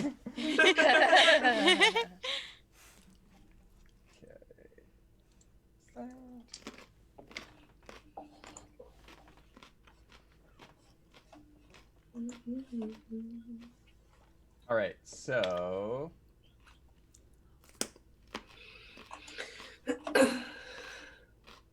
sounds good. So the first up in the initiative order is going to be June. Aha! There are 3 magmen and 2 hellhounds. Okay. Well, boy, let's just throw down. I guess I will stand behind a friend if I can, but pull out my short bow and I will go distance for the time being, and I will try and shoot it. A pew Okay. pew. Okay, the doggo or a magman? I'll go a magman. Okay. One on the left, if that helps. Yeah. Short bow. 11 plus 17? Yes. Oh, yeah, that'll hit. 17. Maths. Fabulous. For a whopping d6 plus 4. 6. Okay. 6 damage. Sounds good. And that is me. I might try and remain standing behind a friendo. I'll stand behind Piper.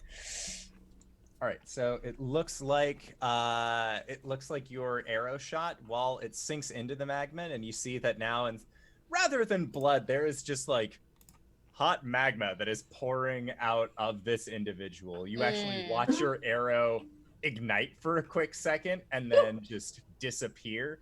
It looks like this creature did not take the full amount of piercing damage from your bow. Okay. So then next up in the order is going to be Zaya. Just gonna quickly look to Juniper.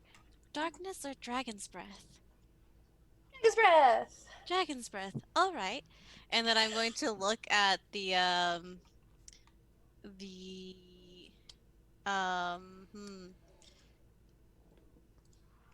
If I use Twin Spell, can I give it to 2 people?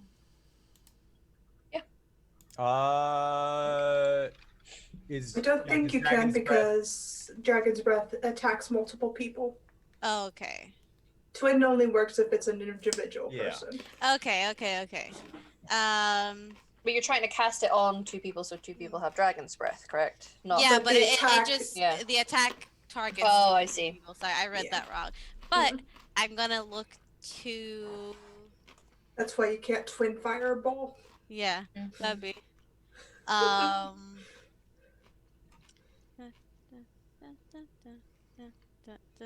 Okay.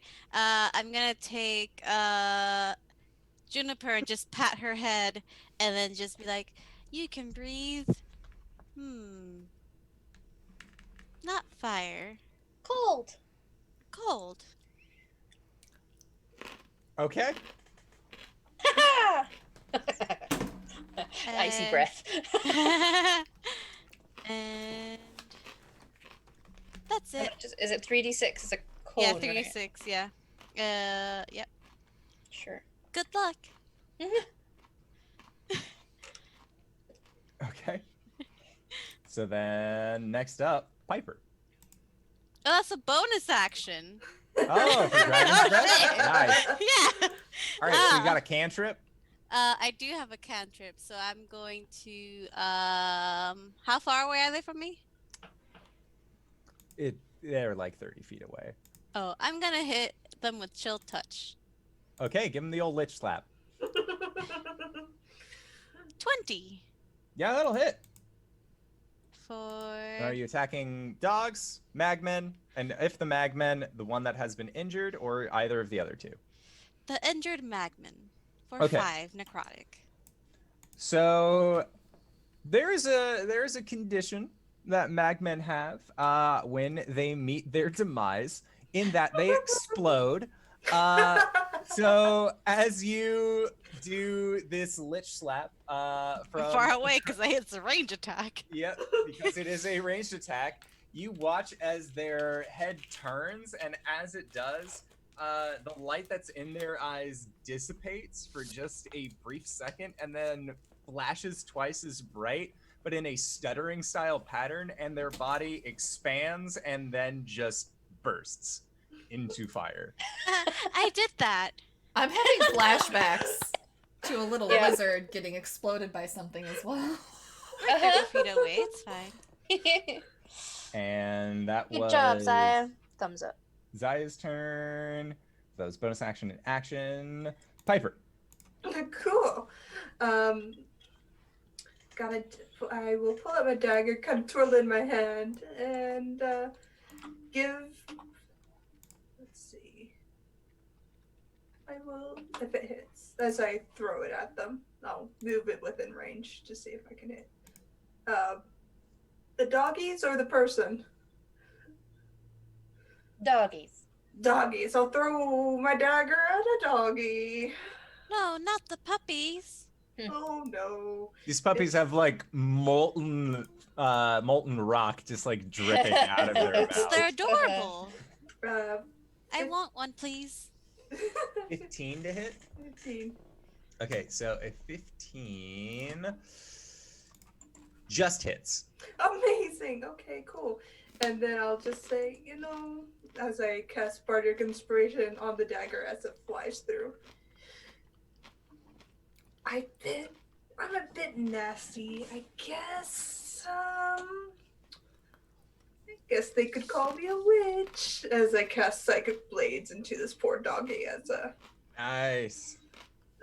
So the dagger damage is 5 dagger damage. And then 8 psychic damage on top of that. Okay. The doggo does not like that. To put it lightly, it does not like the fact that you have revealed yourself to be a witch. Oh dear.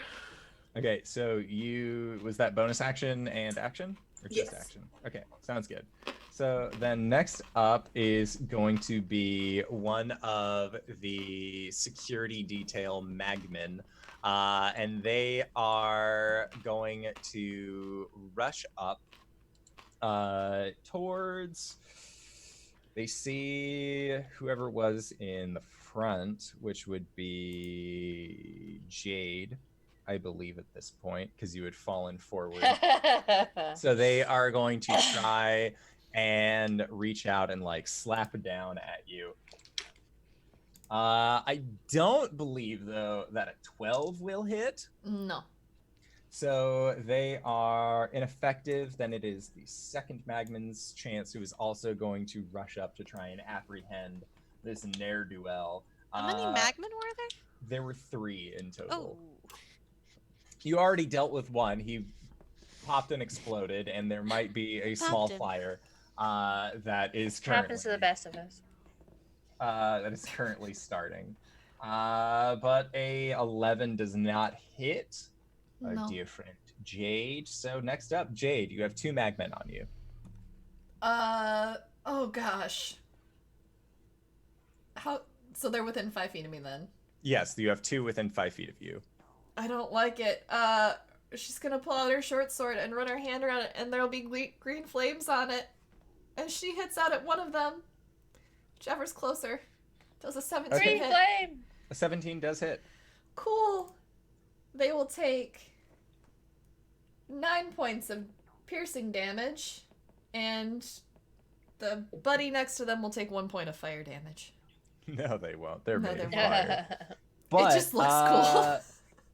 Jade, I do need you to make a dexterity save for me.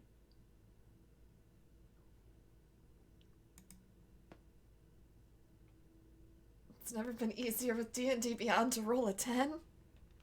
Not sponsored, Okay, but well, we could be if we and I'll- wanted to. AD&D Beyond. You want to support a great show that I'm on sometimes? Support these people. That's great.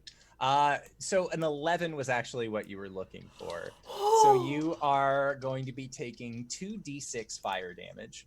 And flammable objects that aren't being worn or carried in that area are ignited.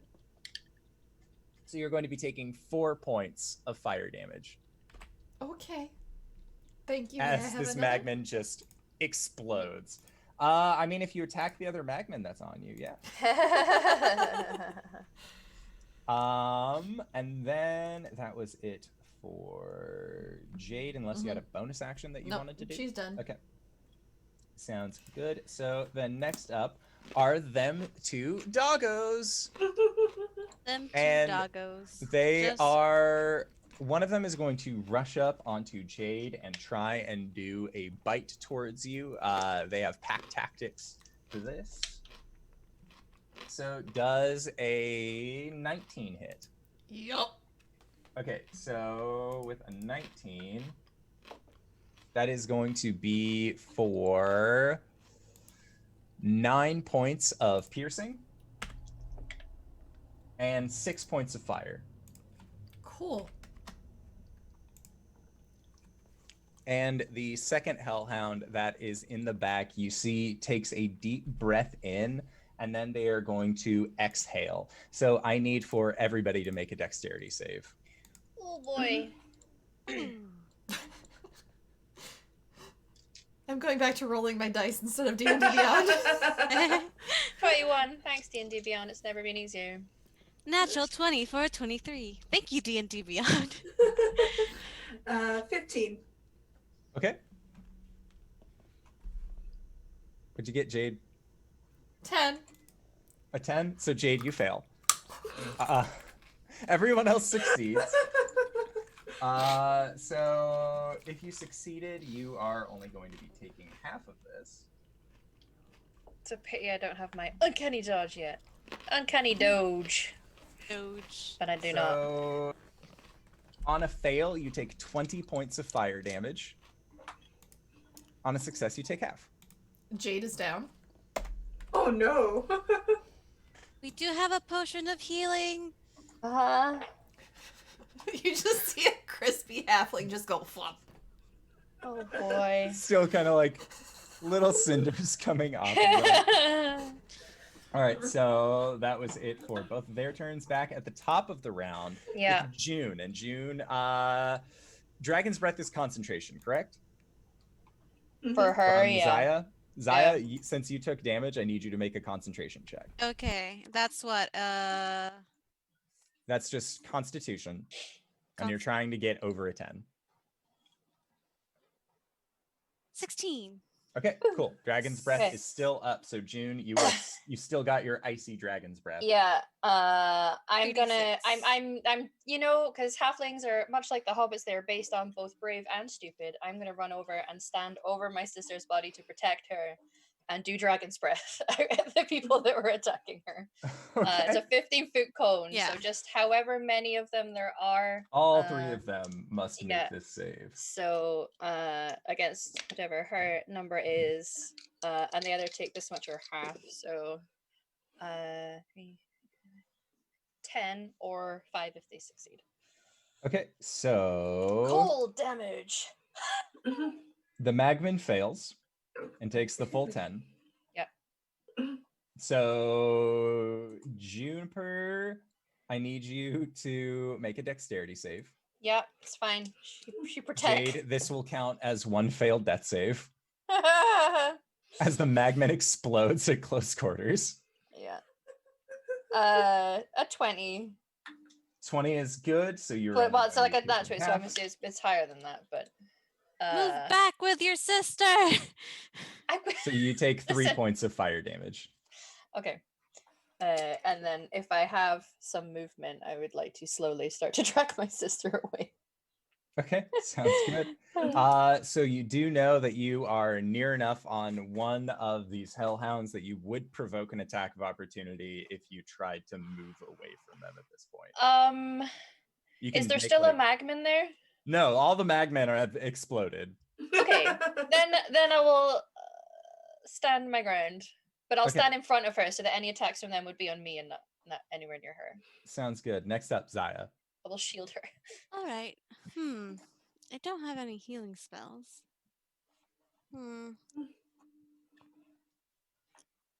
So I'm going to do chromatic orb. Yes. That you can twin. I'm going to twin it. There's two There are two hellhounds. there's two hellhounds. Bye doggies. At second level. And that is, let me see, a 17. Yeah, that'll hit. And that is 22 points of necrotic damage. Whew, on both of them? Yes. Okay, so the hellhound that was on June and Jade is gone. And the other is not looking super hot. I mean, they are because they're, on fire. Yeah. But like all things considered.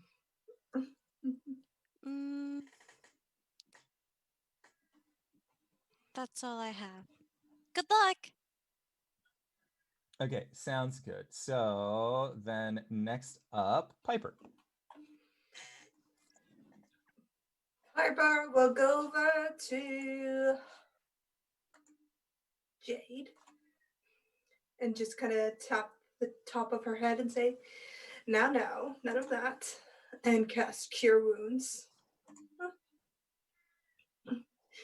And give you 4 points of healing back.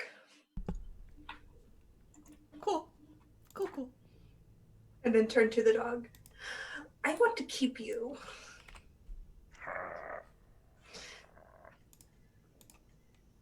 Just give him a look. No. I would be a very good pet owner. So I have heard.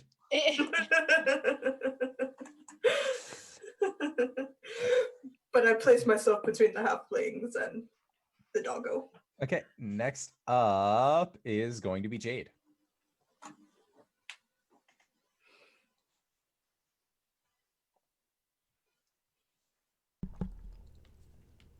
Sorry, I had a mouthful of carrot. Jade will sit up, look at what's going on, and make her way, disengaging back into the hallway. Okay. With her 4 HP. Sounds good. I'm gonna go get my hand axes, guys. You got this, right? We'll cover you. I say physically trying to cover you. I have hand axes, okay.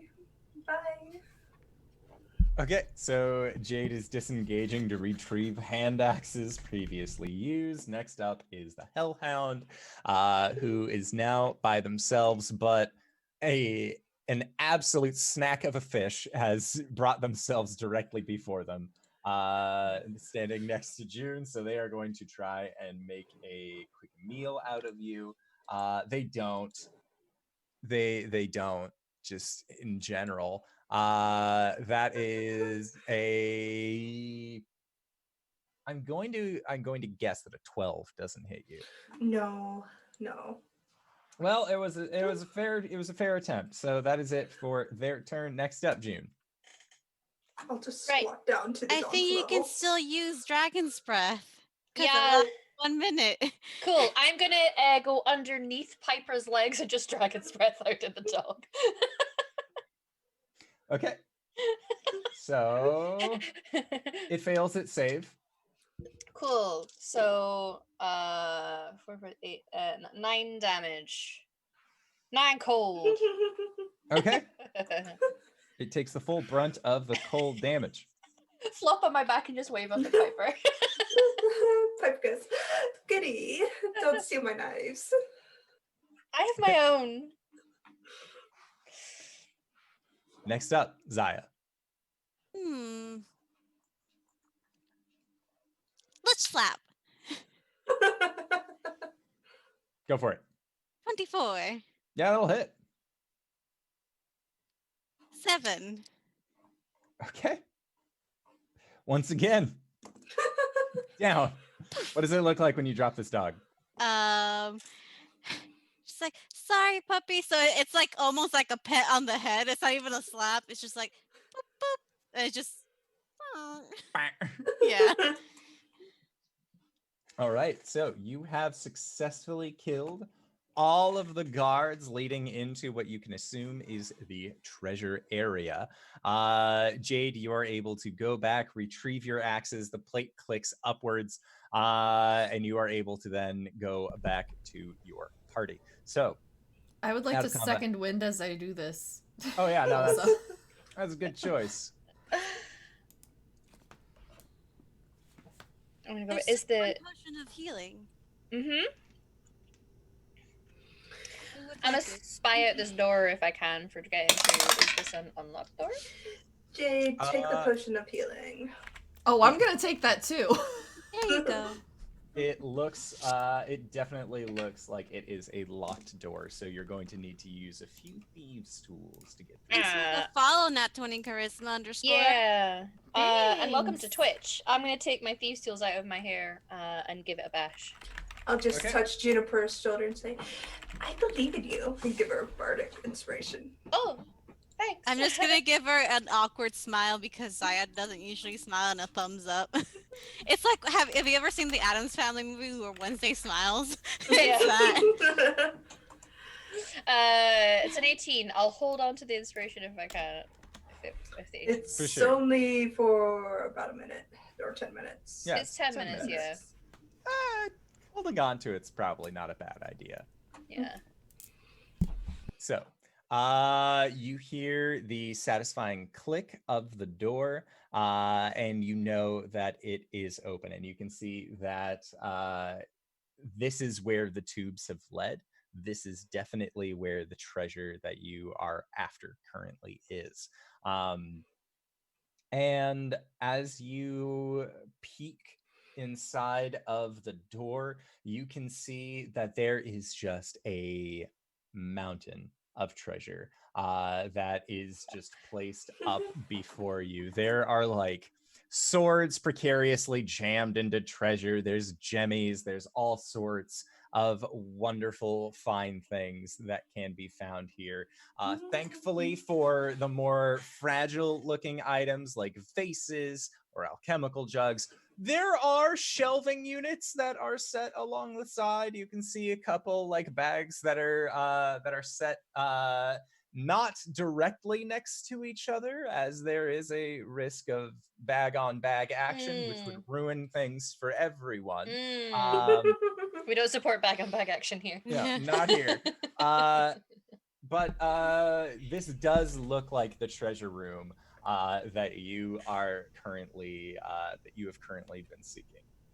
Does it look like there might be any traps either on the ground or that is like under or near the objects?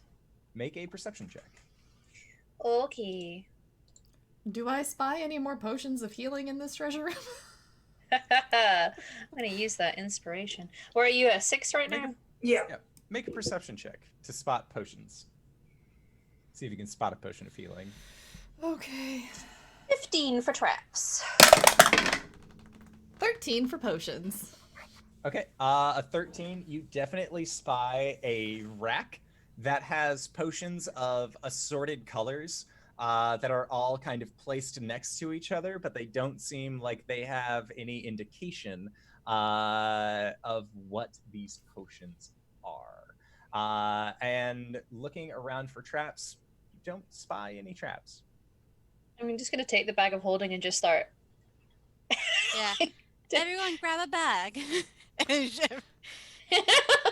Jade grabs a bag and immediately goes to the potion, and just they all go in the bag. I'll figure out what they are later. Okay. I'll keep a lookout at the door. Okay. Okay.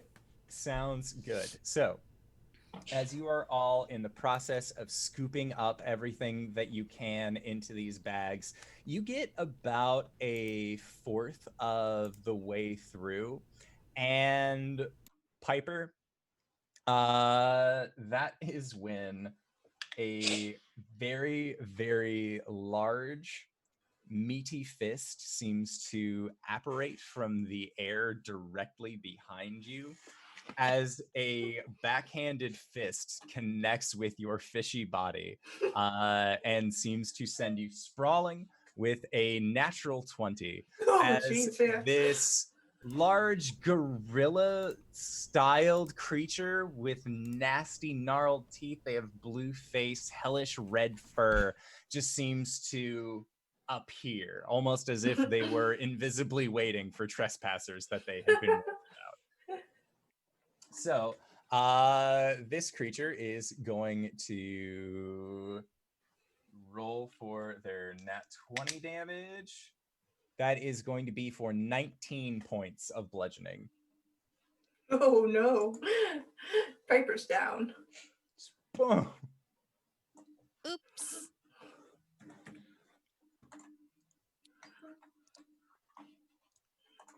As this large, angry-looking gorilla-styled creature is now here in front of you. So let's roll initiative again. This is fine. 18. It's a 9. 16. 9. Okay, so Piper got 9. June, you got 18? Yeah. No, 16. 16. Gotcha. Jade? 9. And Zaya. 18. And this creature got a... They got a 16 as well, but they already went for the turn. So that was their surprise action. So at the start of the round, Zaya, you have just seen Piper get backhanded across the room, and there is now this large, blue-skinned, red-furred, almost infernal-looking creature staring down at the lot of you. Well, that's not good. And they just bare their large ape-like teeth at you. Mm-hmm. Mm-hmm. They look hungry. I'm going to look at them and say, "Bad monkey," and then just blue electricity will come out from their hands, and she'll just throw it, and cast Witch Bolt at 2nd level. Okay. Sounds good. So do I need to make a save, or is that an attack from you? I have to hit. Okay. Does a 16 hit? A 16 does hit. Roll for damage. Nice. And it stays up. See when Witch Yeah. Bolt connects. Which bolt is a nice Yeah. spell when it connects. When it connects, yeah. Yeah. 9 points of electric damage, of All right. lightning damage. Lightning. So as And the it stays lightning connected. courses over this individual, they seem almost unfazed by it. It definitely did do some damage, but not as much as you were thinking. Whoops.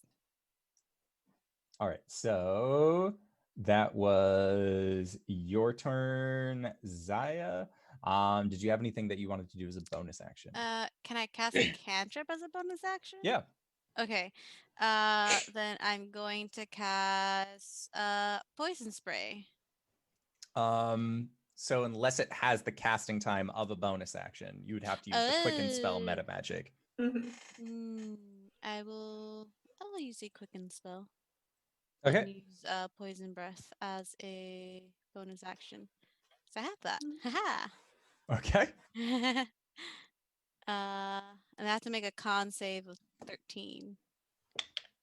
Okay. They got a 25. Yeah, that saves. So I guess they take nothing. Yeah. I'm That'll do having it. flashbacks to Thursday nights where Connor keeps saving on my vicious mind. Oh my god, yeah. So, June, what is your dexterity modifier? Me? Yeah. It is, where is it? 4. Okay, so you are going to be going before this ape-like creature. Okay. Right. None of my friends are engaged with it, sadly. I'm gonna go for my short bow, but first I'm gonna have a look around. Do I see anything around me that looks like it might be useful for this fight? You see that there are. Make a quick. Or what's your passive perception? Passive perception is a 12. Okay. With a 12, you spot a pretty fine, bejeweled-looking dagger that you could probably use to stab a body. Ooh. Maybe stupid, but I'm gonna run. I will run in and try and dagger with this nice looking thing. Sure. So I will roll with my main attack. Oh, 14? 14 does not hit, just misses. Do I get an offhand strike? If you have another dagger as your offhand weapon, yeah, you'd be able to do a second attack. Yeah, she has 2 daggers anyway, but I've got an extra bejeweled one. Yes, which counts as a +1 magical weapon. Yeah. 19 to hit. 19 will hit. Okay. So it's just the D4 without them. I'll roll that. For 1. Okay. And your dagger sinks into it, and it just looks down, looks at you. Like, it looks at the dagger, and it looks at you, and it's just like, the fuck, really? And then it's turn unless, yeah, because you used your bonus action to stab it. So it is going to try and bite you. Sure. That is an 18 to hit. Yes. Okay. So that is for 7 points of piercing. Okay. And then it is going to try and hit you with a fist. That is an 18 to hit again. Yes. And that is for 6 points of bludgeoning. And it makes its 3rd attack. Oh no! But that's an 11 to hit. Does not hit. Okay. I'm in my single fingers with hit points, and I'm just gonna stick my tongue out at it. Awesome. All right, so then next up, Piper, make a death save. Cool. 10. Okay, a 10? Yep. That's a success. Next up, Jade. Okay, so playing a fighter for the first time here, can I action surge while using the 2-weapon fighting? Action surge only gives you a second round of standard attack actions. Okay. For 2-weapon fighting, you use a bonus action. Okay, but can I stack that on top of? Yeah, you'd be able to do 2 regular attacks. 1 attack, action surge attack, and then a bonus action attack. So you'd be able to get 3. She still has her hand axes in her hand, probably. Oh yeah, for sure. So she's gonna use those. So she'll make a total of 3 attacks with them. Does a 15 hit? 15 just hits. Cool. Damage for that one is 8 points damage. Slashing. Does an 11 hit? An 11 does not hit. Okay. Does a 13 hit? A 13 does not hit. Okay. Well, got 1. Woo! All right. Just hit it 3 times and then just wave at it. Level 4. Level 4. Next up, Zaya. It is the top of the round. Your fish friend companion is currently passed out on the ground, having been backhanded by this large gorilla-like creature. And your 2 halfling compatriots are currently just at its shins, stabbing or hacking away. Brave and stupid. Well, I'm going. Oof. Okay. Okay. Okay.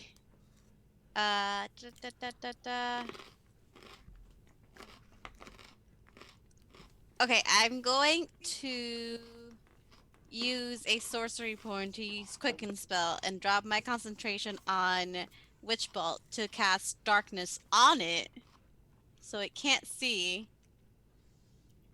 Okay. and then I'm going to use my action uh to nobody has a healing potion, right? What I Jade's think got a I bag might have full some. of potions. to grab what I think is a healing potion from Jade and jam it into Piper. Okay. Pick one. Roll a d100 for me. Oh no! I don't like this. Somebody has to lose an arm. It's Endor's game. 88. 88. Okay. Yeah. It is a healing potion, Okay. Amazing. and it is a potion of superior healing. Amazing. Ta-dang! I just jam it into their breathing apparatus. Just pour the mixture into the water. Just God, I Yeah. hope this works. That helps us work. Piper, you wake up to everything tasting like strawberry. Yeah. It's just like Kool-Aid. How many hit It has points like do I a- get back? Let me check. How much is the superior? I just go la, la, la, la, like I don't like strawberries. La, la, la. How much The is the superior is 8. 8? D4. I think. Could be wrong. Potion of healing. Boo, boo, boo. Superior is 8d4 plus 4. Yeah. Or 8d4 plus 8. 84 plus 8. That's 29 points of healing for Oh, you. cool. I'm back to full. Okay. Okay. Sounds good. Get up, you beautiful fish person. So, with this orb of darkness that has been placed on this ape-like creature, it does extend over Jade and June. Oh, so we can't see it either? No, Awesome. all three of you are currently Cool. in the orb Get of out. blackness. We don't know where Ah, out is. where'd you go? We're in Where'd you go? darkness. Just move backwards. What? Juniper, when'd you Um, get so hairy? Can I assume if I can feel it, because I was real up close, can I still try to attack? Yeah, you'd have disadvantage on the attack. Oh, so I'm not gonna get my sneak attack. Awesome. No, because you're blind. Awesome. Yeah, this is great. I'm really useful. Sorry. Okay. Yeah. All the things started. I will try to hit it. Sure. I'm assuming this isn't gonna work. 14. 14 just misses. Awesome. So I'll use my bonus action to disengage and just run away because I can't do anything if I can't see shit. All right, it is the creature's turn, Mm-hmm. and they are going to make an attack against Jade. Mm-hmm. Yeah, I'll just back out of wherever I was. My sister was finally in, and I was finally gonna get a sneak attack, and then I couldn't see it. Jade Fucking does Saya. a 16 hit you. It meets. Okay, so with their bite, that is going to be 11 points of piercing. Ow. And then they are going to make some attacks with them fisties. It looks like with the We're not with gonna the see you go skill that down. they have- No, from inside of this orb of darkness, you just hear like the puny god scene from the Avengers, just, like smashing the floors, like kind Oh, of no. bouncing a little bit as well. That is an 18 to hit with a fist Mm-hmm. for 13 points of bludgeoning. Oh, you can stop right there. I'm down. Okay. We can't see you. And Sorry. this orb of darkness then begins moving towards Piper and Zaya. It seems like this creature is capable of knowing where things are without having to see them with their own eyes. Because it's hellish. So they are. So Zaya, you and Piper have found yourself inside of this pitch black dome. You can see through it. June, you I see Jade just passed out on the ground in a small crater. Big Awesome. bite mark having been taken out of their tiny shoulder. So Okay. Zaya, you are going to be getting a strike with a fist towards Yi. Does a 14 hit? Yep. Okay, Zaya, Are you a shadow sorcerer, Saya? Yeah. I Zaya, know you're your gonna- fucking dog! No, I don't have that yet. Okay, you're gonna shield. Yeah. Okay, so you shield it, and you see just in this pitch blackness that you're able to see through because you're a shadow sorcerer, just this large creature unerringly try and just bash out towards you, but it seems like it is incapable of connecting. So next up is going to be Piper. Piper, you see that actually nothing because you're trapped in this orb of utter darkness. But it But tastes you like can- strawberry. It tastes like everything tastes like strawberry. It's dark out. You know that Zaya just threw up a shield because you heard the sound of like a magical contact. I just stand up, grumble a bit, and I don't need this to see, so I'm going to cast Dissonant Whispers Okay. on this, in front of me, where I think this thingy is. That's a wisdom Oh wait. save. Oh wait, no, it's not Yeah, magic. it's a wisdom 16. save. It passes. But since it will take half of this damage, guys, I cast it at second level, so it'll take 4, and it doesn't move away from me. Because that's Okay. what I wanted it to do. Sounds good. So next up, Jade, can you please make a death save?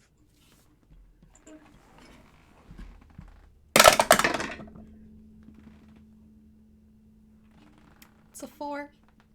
That's No. that is a fail.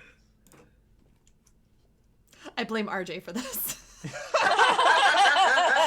said Blame that RJ for he's- all of this. No, he put into the universe that Indoor and Wings were gonna kill me too, and Yeah. And here we are. I mean, Indoor's already taken your arm. I know. I can't do it again. In my That's first just- game ever, it was such a joyful experience. Look, when a goblin hole in a side of a wall says no hands and people keep putting their hands in, what do you What you think's gonna gonna do? fucking happen? Yeah, yeah. All right. I love so, you all. I love you guys too. Next up, Zaya, you are in this pitch blackness fighting against this Drop heretic. it. Yeah, it seems pretty solid. Yeah. Well. Chromatic orb. Yeah. Chromatic orb.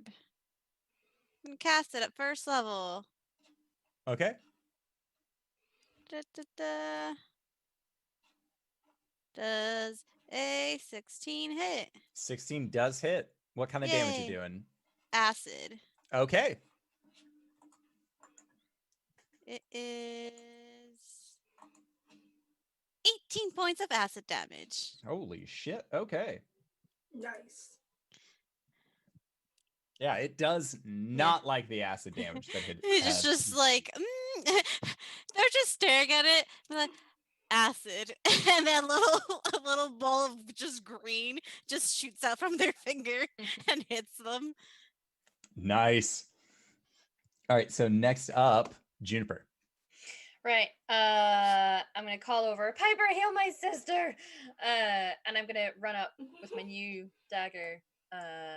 And I'm gonna go, and I should be able to get sneak attack if he's attacking friendos. He is. He's attacking friendos. Right. So it's this plus a 1. So that would be a 17 to hit. That'll hit. So it is 5 regular damage, and then I need to find, because I know everything should be easier with D&D Beyond, but I'm new to D&D Beyond. And 6 sneak attack damage. Okay. And then I'll bonus action offhand instead of getting out of the way, because she's just wanting to kill this thing. Yeah, sounds good. It sounds like oh no for an 11. 11. No. 11. Allowing. All right, so next up is this beastie's turn. They don't like the fact that Zaya has just blasted them with acid. Mm-hmm. So Zaya, you are going to have some bites and some fisticuffs coming. Okay. So the bite does a 12 hit. Nope. Okay, so then it's time for the punches. Punchy. 9 doesn't hit. Nope. And a 13. Just hits. But shield. Okay, so you shield again as this creature is Fuck just off! trying to wail into you and is unsuccessful in doing so. She just No- goes behind the shield. Piper will turn to Zaya. That's offensive. Well, it's offending me by trying to hit me. You can't swear my language. That's rude. Jade just lays dying on the floor. Yeah. Just this slow pan over. A small fly lands, flies away. Next up, Piper. I'm gonna stay within this creature's radius and just scoop behind it and kind of reach over to tap Jade with the Okay. cure wounds. Alrighty. Uh, Wounds. 7 points back. Yay! And You've got more than then- me. Ah, shit. So.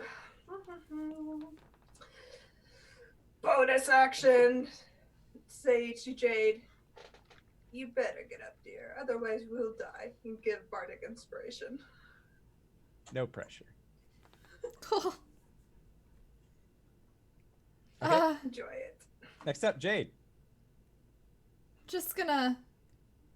How does this thing look like it's hurt at all? Have we done a dent in it? Yeah, it looks. It definitely looks bloodied. Does a let's whip out that. No, 10's not gonna hit that. No. There's my You have okay. inspo. So, oh yeah. Inspo. What's It's bardic? Is it 1d6. 1d6 at this level? Okay. Yeah. So that's a 10 plus a. It's never been easier with D&D Beyond. Does a 16 hit? A 16 does hit. Roll for damage. Oh, hallelujah. I'm a bard. 9 points of slashing damage. I'm a bard. Bonus action. Doing the same thing. I imagine I'm just like slashing at its ankles. Yeah. Still a Uh, good we It's can a reach. healing heal. Does an 18 hit? An 18 does hit. Excellent. 8 points of slashing damage. This And I'm thing done. looks significantly injured. Zaya. it So is you. do I. My turn. I'm going to cast, just for funsies, Chromatic Orb again. Okay. Does a 23 hit For sure. Nice. for 19 points of acid damage. Well, it had 7. So what does it look like? What does it look like when you get this duder? Well, bye. And there's another like green orb that appears from in front of her and just slowly burrows its way through its center and out the back. Okay. And Melts as it through it. does, the creature there's like a brief pause. It looks down at the hole. It looks back at you and just and then like a tree falling just collapses to its side. Gross. Well done. Dang. Woo! And the floor has definitely like shook beneath you. You are all very well aware. People know you are here now. There Oh is yeah. Jade, do you no have way. any healing potions in there? What do you need? We need to go. I need to heal. Sticks her Okay, hand I into her cast- bag of I cast injured. Those healing Cure potions, wounds. Jade and Juniper. I I have cast none. Cure Wounds I've at been second getting it. level. I have 5 hit points. Cast it on Juniper. Cast it on Juniper. Good. Fuck. Juniper, She's you just get, taking shit into the bag. Juniper, you get 14 back. Oh, thanks. DM, I'm gonna start reaching in for potion bottles. What do I Okay. find? Sweet. Are you just like pulling them out, popping them real quick, or are you just like pulling out a handful of them? And Zaya, you get 9 back. Let me see. I'm gonna pull out a handful of them and cast Identify. Okay. So Identify takes 10 minutes to cast. This one is... Oh, shoot, this is Right? touch. So I think Yeah. this is the fighter one, so it's just touch. Can I just do an Arcana check on all the red ones, see if I know which ones are healing potions? Yeah, Jade, sure. you get 10 health points back. Oh! That's 19. Okay, so a 19. You know that 2 of them are regular healing potions. 1 is a greater healing potion. And then 1 is not a healing potion at all. And as you look at it, you actually see what looks like, almost looks like a nail clipping kind of like floating on the inside of it. I'm gonna use my Identify on that one and touch it. What is Okay. it? Take this one. She'll take the greater healing potion, just stick it in Jade's mouth. The one that has what looks like a nail clipping inside of it is a potion of fire giant strength. Mm-hmm. Jay's just That'll getting be- force Take fed. it. Take this one too. What do you calm down? God! Hands the other 2 potions of healing to her sister. Thanks. Take the I'll take potion one of real greater quick. healing. Good Let's grief. go. Let's I'll go. just. Do we have time to just keep emptying this room, or do we have to go now? While you guys have been doing this, I've just been like. Yeah, so as you are just like putting things into the bag of holding, are you paying attention to how much you are putting in, or are you just scooping? Scooping, but Okay. I'll try to use like my awareness of how these bags tend to work to not overload mine, because I'm aware that we might have other bags of holding in here that we can use. Yeah. If I can find another bag of holding, I'll just. Oh, sit I told everyone to grab a bag in the beginning. Yeah. So I assume we all had our Yeah, own you bags. each currently have a bag of holding and are Yeah. just We will scooping it in there. we will I'll evenly distribute the weight of the objects Yeah. as we go. Roll a Zaya, roll a d10. Oh no. I am taking many pointy things, putting them in mine. 7. It takes you all about 7 minutes to clear this room of all of the treasure and goodies that then lied within it, stuffing them all into a variety of bags of holding. So, as you are then making your way out of this room, having successfully cased it, it is now time for the escape. So we are actually going to be doing a let's put on our Phantom Thief masks. So let's go around. Jade, what does your Phantom Thief mask look like as you make your wild escape? It's matte black, but it has like swirling, smoky, like smiley face on the front. Okay, Creepy. sounds good. Next up, June. What is your Mine's is Phantom this. Thief mask Mine's look is a like? twin of hers, but it's a sad face. Excellent. Piper, like. what does your Phantom Thief mask look like? I'm sure it does wonders to protect your identity. She'll actually just pull off her helmet because she can last 4 hours without water. Then just toss it and put on a half fox mask that's white with gold trimming and has little pointy ears. And she says, "I'm beautiful, darlings." Yes, you are. And Zaya, what does your Zaya, I'd like to think this is a little bit of a magical mask. So she passes her face over her hand over her face, and it just looks like a black void with black smoke coming from it. Excellent. I love it. So, As you guys all put on your Phantom Thief masks to escape this place, we're going to be going into a skill challenge. So the way that that is going to work is that we are all going to run through, starting with a new initiative tracker to figure out the order of when you are able to use skills. Basically, if you use a skill, the next person in the initiative order can't use the same skill that you used. You are currently trying to get out of this here casino that you just successfully robbed everything in. So really, it's a little bit more freeform as to a narrative standpoint as to how you guys are escaping, as long as you make the correct and successful checks.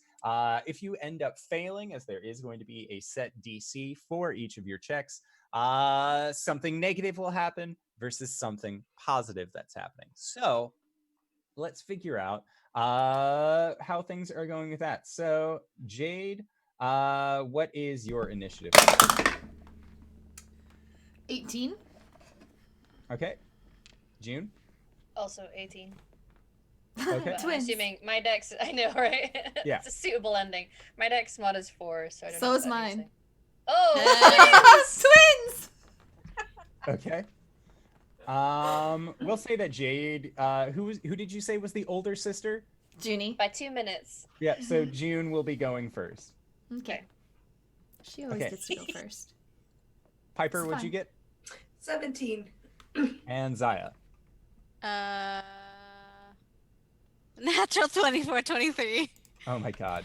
Okay, so you are all in this formerly what was a treasure room and now just looks like the world's saddest storage room, with absolutely nothing left on its shelves. Zaya, how are you leading your group out? You know that there were 2 possible descents for your escape. You could either go back down the hallway where the pressure plate was triggered, or if you wanted, you could all try and hop across the chandeliers once again over the balcony, or you could just hop down from the balcony onto the landed area beneath and just make a quick escape from there. If I were to teleport with, okay, let's say no, because this is just a skill check. Why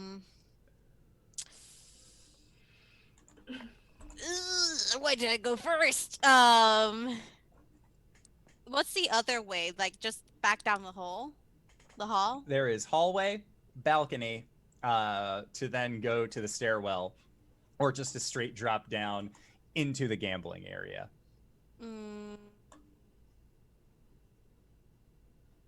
Let's do the stairwell. Okay, sounds good. So, what skill are you going to be using to try and lead your party back to the stairwell as best you can? I would say perception to make sure we're avoiding people. Okay, make a perception check. Yeah. Make me a perception. 18. Okay, so with an 18, you are successful. As you are exiting out of this treasure room, you see that weird conical stone thing is currently like jingling up and down. It looks like some form of contact is trying to be established from it. And as you are going down the hallway and leading around across the balcony, you can actually see down below that there are some of these security magmen that are making their way towards the base of the stairwell. So it does look like there are going to be individuals that will be there waiting for you, but you have successfully identified as to where they are coming from.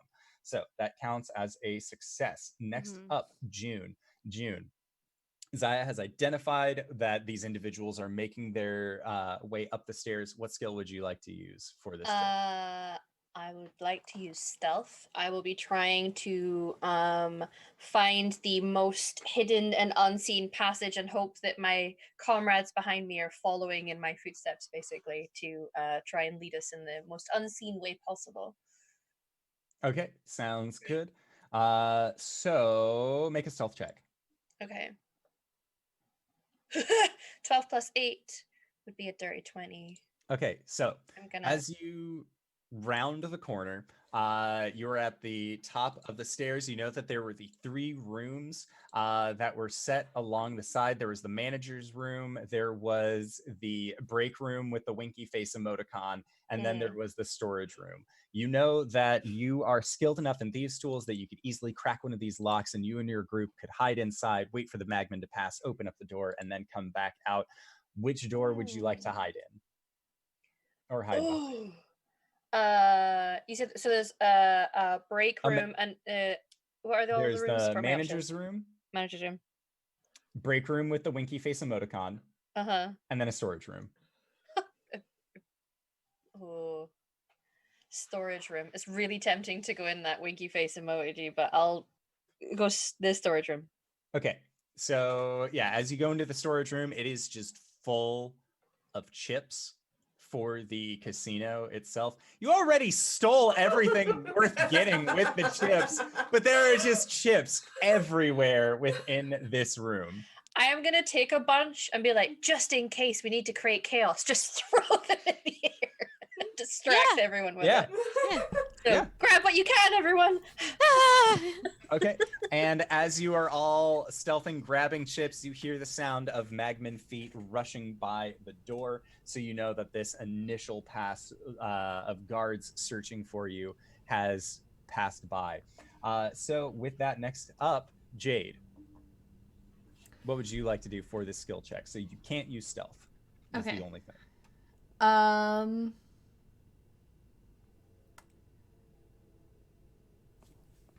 Gosh, I don't know what to do now. Let's see. Well, we need to get out of this room. Is there like an air vent system that I see that we can go through instead of going out the door? I don't know. You tell me. Is there? This is a skill check, so it is very much up to you. You also realize that, you know, for tax reasons, being on the elemental plane of smoke meant that, you know, they didn't have to have the greatest of air conditioning units. Air circulation was not, you know, highest priority here. Cool. I'm gonna try and open an air vent with my strength. Okay, and see if we can climb into one. Check. Okay. It's never been easier with D&D Beyond. That's a 16. Okay, a 16 is a success, so you are able to identify an air vent, and it is large enough for your party to actually fit inside of. So you crack open the grate to it, and then just go, go, go, go, go, go, go. It's a thing. Go. Okay, so you are all able to crawl inside of this air vent, and you begin just trying to go through as best you can. Next up is Piper. Piper, you are now inside of a rather grimy air vent. Your fine clothing, as well as all of your companions' fine clothing, is most certainly soiled and ruined due to just the sheer amount of creosote buildup that is on the inside of these air vents. But you are in the process of escaping. All right. Process of escaping. So I would like to. Oh boy.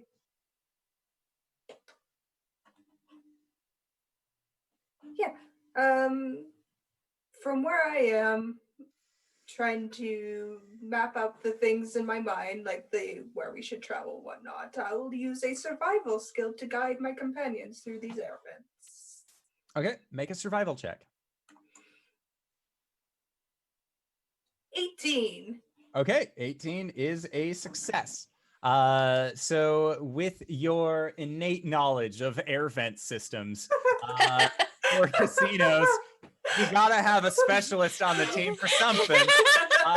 You are able to successfully, like, right, left, downslide, right, left. Like, you're able to lead your party to the lower floor in these air vent systems. And the descent down was a little sketchy. You had to do that thing where, like, you had to, like, spider lower yourself. Super easy for Jade and Juniper.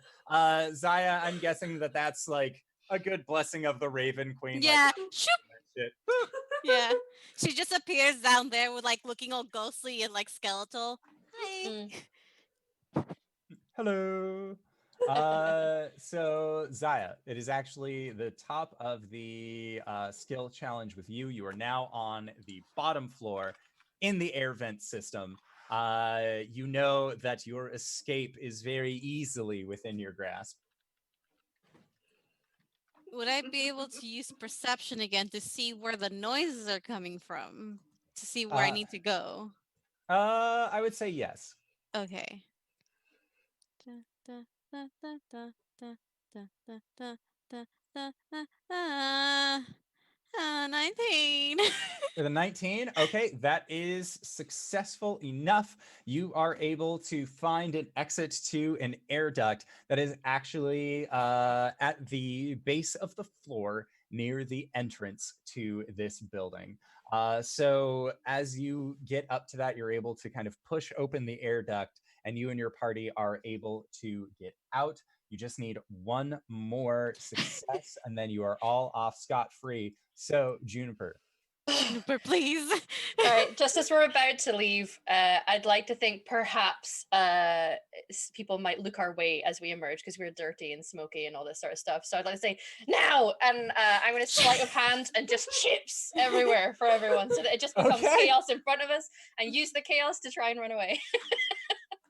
all right, sounds good. So, throw me some chips. Give me a sleight of hand. Sleight of hand. Oh, that would be a 24. There's an 18 plus Okay. 6.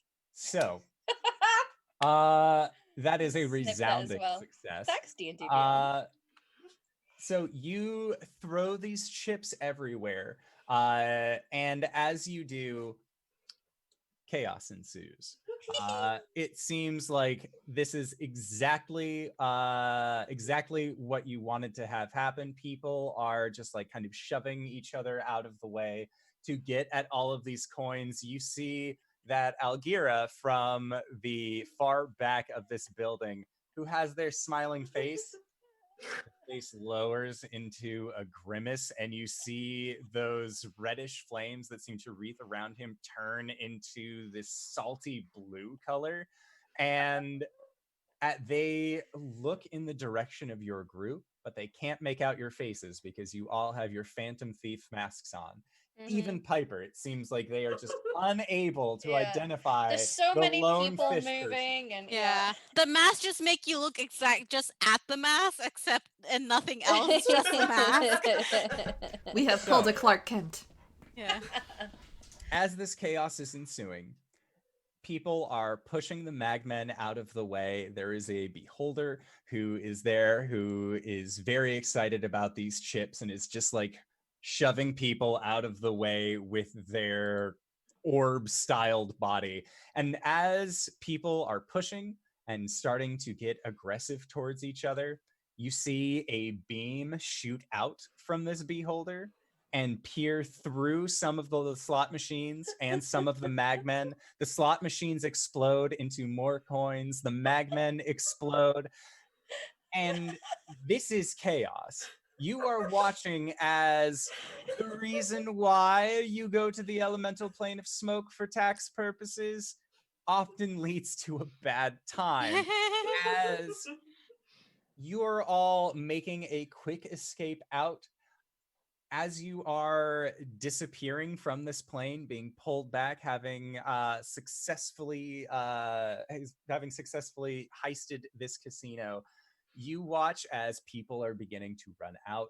The building is collapsing. There is smoke. There is fire. There are lasers, and the entire thing just collapses down onto the ground. And as we fade to black, your group is then awarded for having done such a wonderful job.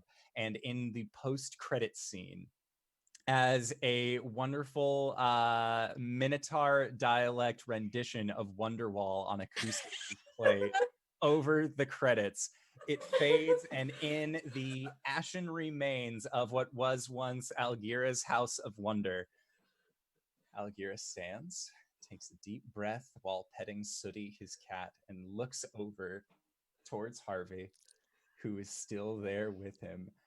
And you hear Algira say, I don't know how, I don't know why, but this is your fault. And you see Harvey take a deep breath and a long sigh. And that is where we are going to call it for today's adventure.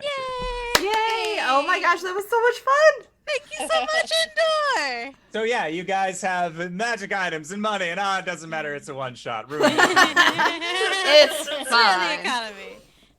Oh, thank you so much for coming. Everyone, thank you for hanging out with us in chat today. This has been the second of our 3 guest DM games.